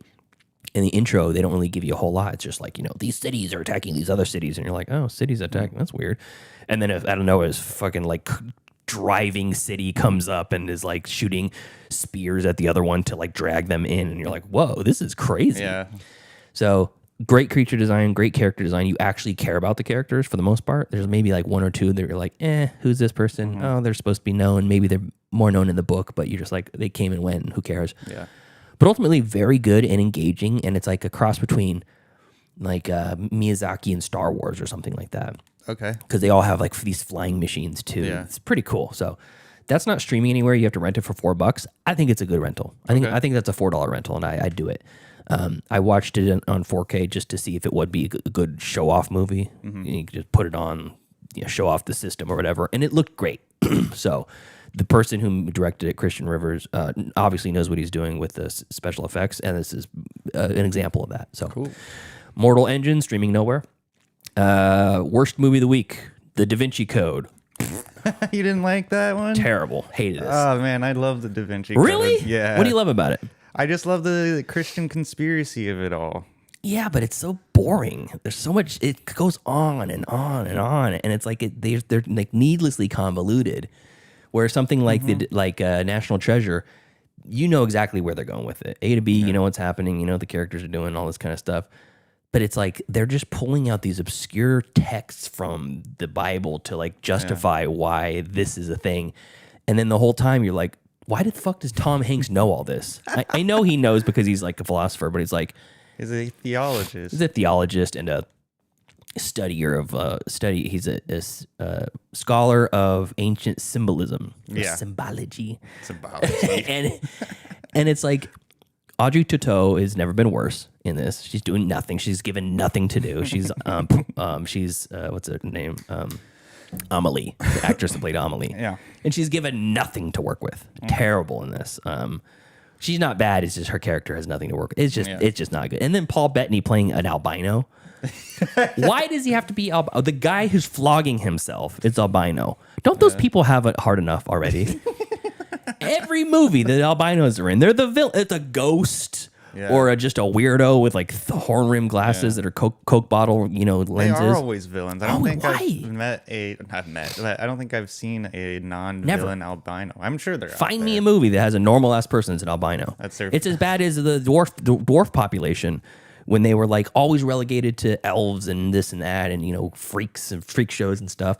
Yeah, it's like now you could have. Yes, they might comment on it, the fact that person has dwarfism, but that's not the defining characteristic of that character. Yeah, Peter Dinklage definitely led the way. Peter Dinklage changing the script. Yeah. Which albino actor will change the script? So, anyways, Da Vinci Code streaming on Hulu. Avoid it. It sucks. The next movie I watched was from my personal collection. I'm still going slowly through the Werner Herzog collection. Oh, yeah. And I'm up to 1974, The Enigma of Caspar Hauser. Have you heard of this one? I have not. Okay. It's a narrative movie about a historical figure, Caspar Hauser. And Caspar Hauser was a strange German young man who, for the first 17 years of his life, was basically held captive by who he called his father. We don't know really if it was his father or not, but it was somebody who held him captive in like the high tower of a building for 17 years. Never met another human being, never saw the outside, never saw a tree, didn't know how to talk, didn't know how to walk, could barely feed himself. Oh my God. And at some point, this man took him and dropped him off into a town and said, good luck, and left a note that said, this is my son, take good care of him. And he taught him one phrase, I want to be a grand rider like my father, or something like that. Grand equestrian, something like that. Equestrian. Yeah, he wanted to be like a soldier, like a soldier rider, whatever.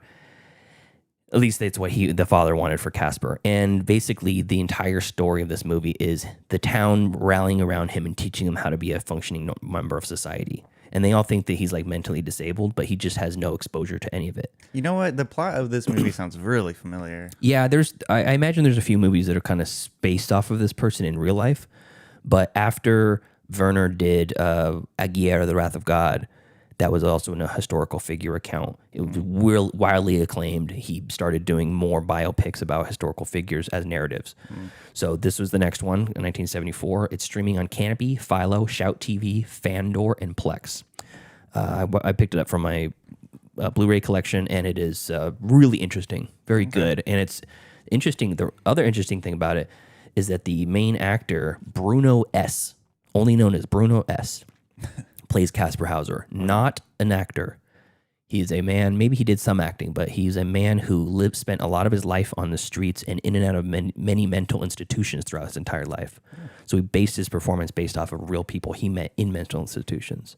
Wow. And Caspar Hauser, spoiler alert, becomes a very interesting person who is capable of playing piano and writing poetry and doing all these things. And Renaissance man. Yeah, very interesting. And he's basically just came from not even being able to like chew his own food That's so crazy. at age 17 to being able to do all these things. So it was very cool.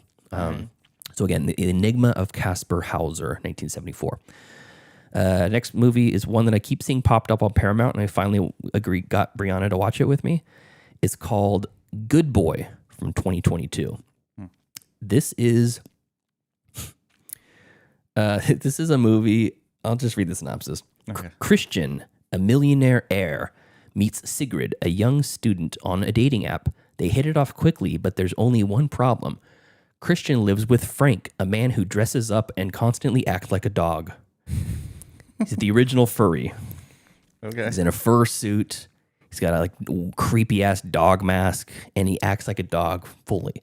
And Christian's like doesn't prep her for it. She just takes him home, or he takes her home from a date, and she's like, "Oh, you have a dog?" He's like, "Yeah, I got a dog." "Oh, what kind of breed is it?" Human. It's complicated. I don't know. She's like, "What do you mean? Did you get him from the pound?" It's complicated. And they have sex, and then afterwards, the dog comes into the room, and it's this human in a fur suit on his hands and knees walking, and it's like, and like jumps up on her, and he's like, "Get down, boy, get down, Frank, down." And she's just like, "What the fuck? What is this?" Wow. Yeah, Is this playing as a comedy or like a creep thing? creepy. Oh, It's a horror. okay. It's a horror. Oh, it is. Yeah, it's a horror. I mean, that is horrifying. Yeah, when you see it too, it's horrifying. It's Norwegian, and she has to decide whether she wants to go back on a date with this guy because she finds out after the fact that he's actually a millionaire and an heir to the famous millionaire who's died. Her parents are dead, and she's just like, maybe. And she's like, "Is it a kink?" So she like goes on YouTube and looks up like what puppy play is, and if that's is acceptable, and how to get into it, and if it's like, is it wrong, is it right, is it whatever, it's just a kink. And she's like, "I don't even know if it's a kink. It's not like it's sexual at all. He's just like a roommate almost. This fucking guy." So learning about what it is and the reveal of who it is and all this kind of stuff is interesting, and it is very effective. So, and it's only an hour 20 minutes long. Totally worth a watch, I think. Good Boy. Fucking creepy, yeah. Good Boy, and I think it used to be called Me, You, and Frank. It might be named that in like other countries or something like that. But it's you can't miss it. You see the poster; it's a creepy ass dog mask. So that's streaming on Paramount Plus, Plex, and Fubo. Good Boy. Next up, one from the year before my birth, 1985. Also streaming on Paramount, Fubo, and Canopy. Also Hoopla. This is called Witness, starring Harrison Ford. Do you know about this one, Tyler? Mm-mm. Okay, so this is about an Amish community, and one of the mother she's a widow, and she brings her young son, who's probably like 8 or something like that, 7 or 8, into New York City. They're from living outside of New York, and they go into New York City to visit her sister or something like that, who lives in the city. And they're Pennsylvania Dutch Amish. And when they go into the city, the boy goes into the bathroom by himself, and he witnesses a murder, like a hit. Oh. And he becomes the sole witness for this murder and is able to identify the man who murdered him. So the police get involved and are like, we need you to stay in the city longer so he can go on trial. Yeah. And then turns into a corruption scheme, and Harrison Ford has to flee New York and go live in the Amish community. Sounds crazy, huh? That does sound crazy. It is really fun. Okay. Yeah, this is really fun. This is directed by Peter Weir, who did Master and Commander and The Far Side of the World. Also, The Truman Show, Dead Poet Society, and a couple other ones that you might recognize. Okay. So I liked this quite a bit. Seeing Harrison Ford get up in the plane gear. They call it plane. They call it plane. Because they're like, he's like, "How do I look?" "Well, you look very plain English." And he's like, "Is that a compliment?" And he's like, that's what they want. They want it to be plain. And of course, there's a love story. Kelly McGillis, I think, is the name of her name. She's the main lead from Top Gun. Oh. Let me see if I got that name right. I think you did. Yeah, Kelly McGillis. And then the little kid is Lucas Haas, who plays the original architect in the Inception movie. In Inception, he's the one who like has the failed architect, and then they like carry him off, and when they get in the helicopter. Yeah. He's an actor you'd probably recognize if you saw his picture, but you don't know his name. He's 8 years old in it, and he's playing this. Was like his debut. Oh, okay. Also, Viggo Mortensen's debut in this. Really? He plays one of the Amish. Yeah, That's a debut. Wow. 1980 How old? Oh yeah, 1985. 1985. 1985. Yeah. So this is good. Danny Glover's in it. It's cool. So what else do you need to know? Watch it. Witness 1985. All right. Next one. This is not one I really need to recommend anybody, but I got around to watching it. Paddington in Peru, the third of the Paddington series. I've heard really good things about that one. Yeah, streaming on Netflix. I think Binge Lord Dan originally told us about it when it first came out, and Dan said doesn't have the magic of the first two, but still very good and very heartwarming. I agree with that 100%. So you don't need me to tell you about Paddington movies. You've probably heard a billion times that it is just a great series, and this is no different. Yeah, very, very good. All right. Okay, so that's on streaming on Netflix. The only thing that I thought that was weird about this is that Sally Hawkins isn't in it anymore, and they replaced her for Emily Mortimer. And it's Is just it different? Yeah, Like the mom. Oh, okay. The mom. It's like Sally Hawkins. They couldn't get Sally Hawkins to come back, so they got Emily Mortimer, who does fine. But it's like Sally Hawkins is so recognizable. She's so like notable, and also she's the main matriarch of the family, who's a pretty significant part of this movie. So she's third build in the movie. So it's like a big change. Yeah. You know what I mean? So anyways, Paddington in Peru streaming on Netflix. Another movie that I've been meaning to watch that finally hit streaming is on Max right now. This is Bong Joon-ho's latest Mickey 17. Oh yeah. Do you see it? I haven't seen it, but I've heard mixed reviews about it. Yeah, this for people who only seen like Parasite or like I don't know what was his Bong Joon-ho's other like kind of big name movie. Let's look at his catalog. Parasite, Memories of Murder. Maybe people might know him from that. Mother, maybe Okja. Yeah, I don't know if anybody's coming in from like a regular audience, like he got all this acclaim from Parasite and then followed up with this, they're gonna be very disappointed because this is a goofy fucking movie. Oh, is it? Super goofy? Yeah, I like the premise of the movie, and it's funny because that premise is played for the first half of the movie. They kind of really lean into that, and you see the fun and the craziness and the psychoticness of that setup, and then it's still in play all the way into the end, but it's in a different context. And I don't want to like kind of spoil any of it because it goes into some weird places that I wasn't expecting, and it spends a lot of time with these creatures that they find on this planet because Mark Ruffalo plays a politician. And he's lost like two of the major elections and basically decides to flee Earth and take a colony to colonize Nilfhelm, this new planet that's like Earth. Nilfhelm? Nilf. Oh, Nilf. Nilfhelm. Sounds like a Skyrim name. Yeah.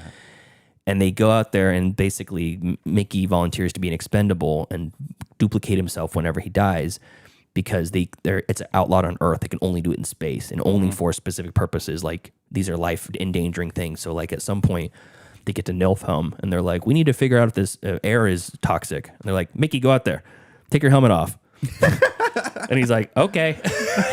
And they're like, breathe deep. Imagine all the bacteria and is filling up every alveoli air sac in your lungs. We wanted to get to every bit, and he just has to do it. And then he like pukes his bloody guts out in their like pod under surveillance, and then they try to make a vaccine for that. Okay. And he has to die like 16 times in order for them to get it right. Yeah. So that's like the concept. And then when naturally, if you've seen the trailers, they think he dies on the 17th time, but he doesn't. So Mickey 18 is created and Mickey 17 finds his way back. And now there are two of them and there can't be two of them. That is illegal. Immediate extermination of all the Mickeys and all their memories has to happen. Wow. So now he has to fight for his life and the life of his number 18. So there's Mickey 17 and Mickey 18 are like running amok together. Huh? Yeah. So the really cool thing is that they have this alien creature that they call creepers on the planet, which are very cute. Like they look like tardigrades, the water bears, those like microscopic water bear creatures. Yeah. And that mixed with like a roly-poly and a stingray because they have these long like tails. And they're super weird. They almost look like elephants when you look at them in the face when they get older. But there's like 1 million babies and a couple bigger ones and like one mama. A big queen or something, and almost the entire third act is all around that creature, and that's interesting. And fucking Toni Collette plays such a terrible person in this, and Mark Ruffalo plays such a terrible person. I mean, the concept of the whole movie is terrible. Yeah, like it is. But he speaking. volunteered for it, and but at the same time, they're also dumb politicians. So watching this dumb idiot, then all these idiots are following him, was like, okay, I can see this happening. So Mickey 17, that is streaming on HBO Max right now. Absolutely worth a watch. And then one that I talked about earlier in the trivia, streaming on Roku right now, Best in Show. It's the best. Okay. Literally. It's so fucking good. Is that an older movie? 2000. Oh, okay. You do that. Pre 9/11. I feel like that's why you said pre. I feel like I've heard of that movie before and the plot. Dude, you have to watch it. It's so funny. Okay. It's so every is it geared towards like wasn't it like a children's movie or geared towards children? Oh, it isn't. Okay. No, I mean, you could watch it as a kid. You may not see a lot of the humor in it. It would just be goofy because there's some goofy stuff in there. Mm-hmm. But it's like every owner of the dogs, because it follows all. It's like a mockumentary. That's like the theoretical documentary is following all these dog owners of various breeds, and they're all getting ready for this Mayflower Dog Show, which is like the Yukonuba kennel, the best of show, whatever. You know, the big dog show every year, and Jennifer Coolidge owns a standard poodle. Christopher Guest owns a bloodhound. Parker Posey and her husband own a Weimaraner. Eugene Levy and Catherine O'Hara owned the terrier. And then Michael McKean, and I can't remember the guy's name. They're a gay couple and they own a Shih Tzu. And it's like the craziness of all the different owners is funny. The dogs, their interaction with the dogs is funny. How serious everybody takes it is funny. And then just the fact that some of them are just regular Midwesterners or Floridians, and other ones are like elitists who they bought the bloodline of the last 3 generations to get to win the best of show, and they're clearly aristocrats. Yeah. So it's really fun in that regard. And at the same time, you don't go more than 60 seconds without a joke. It's like the jokes per minute are just constant. All right. Will Sasso has a small part in it. Larry, what's his name? Larry Miller has a small part in it. There's so many like interesting parts, and it's just funny start to finish. I still think A Mighty Wind is probably my favorite of the Christopher Guest mockumentaries. That's a folk music mockumentary, but this is right up there. It's a 7.5 on IMDb, 93% on Rotten Tomatoes. Should be higher. It's a 5-star movie. Damn. So, All right. so that's only streaming on Roku, but you should buy that. Okay. You should just buy it. Yeah. So that's it. Anything you want to say, Tyler? Well, it was nice to have Brianna on the show. Yeah. Heather saying that we need more estrogen in the show. I agree completely. It would be nice. So maybe we can try to do that segment every month when we have a free Sunday or Saturday. Yeah, I think especially if we were just like, hey, we don't want to do trivia, we don't want to do news, let's have Brianna on. I like that. I like that idea. Or maybe she can be on whenever one of us are out. Like Joseph's out today. Yeah. If one of us are sick or something like that, we just have her come in and take in one for the team. But we got to kind of know ahead of time for that. And Joseph, I miss you. I know you're watching. Or no, you're probably not watching. No, he's not watching. No, he's out in nature. Out in nature, yeah. In Oregon. Yep. Anything else? Well, may God save our souls with this heat wave coming towards us, barreling towards us. Papa bless. Yeah.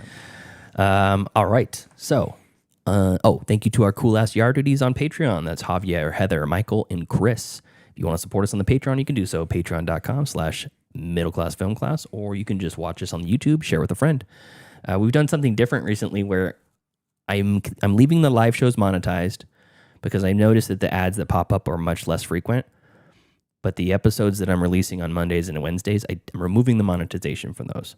We get almost no views, so it's not like we're actually making any money on it. It's just more of the pride that we're actually able to get monetized. Yes.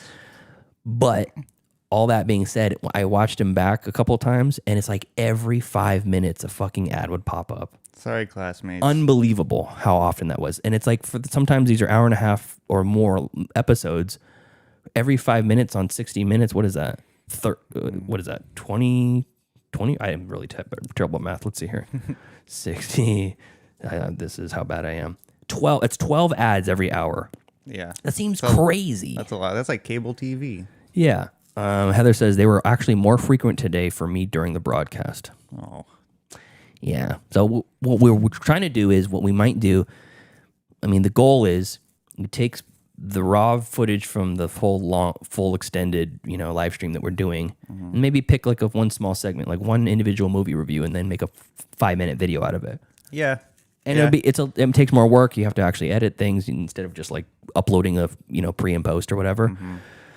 But I think one ad on one of those, that's fine, and that's something that is easy to share. Maybe get more people to come to the channel or whatever. Because I think once people come in and they listen to the show, they have a fun time, and maybe they'll come back. I think the fun is in the chat, or like listening live and communicating. And class interaction. That is very fun. Yeah, I think that's the fun part. At least But for me. I think the short form video would be beneficial, and not when everyone doesn't have to be watching 12 ads during an episode. Yeah, but I mean, at the same time, it takes time to edit those things. That is true. And it's like that is true. It would be nice to have a dedicated editor, but you got to be making money. See, it's the catch-22. Yeah, exactly.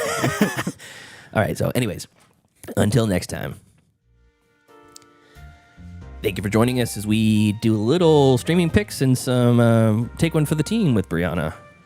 God bless anyone who watched Amityville Death Toilet. I'll just say that. Follow us on Facebook, facebook.com/MCFC podcast, and send us an email, mcfcpodcast@gmail.com. And follow us on Instagram at Middle Class Film Class. And please share with a friend, anybody who likes movies or long form podcasts. It would be really nice to get some more listeners, and the Patreon is, active, and we're doing a lot of fun stuff there. So hopefully we'll see you soon. See ya.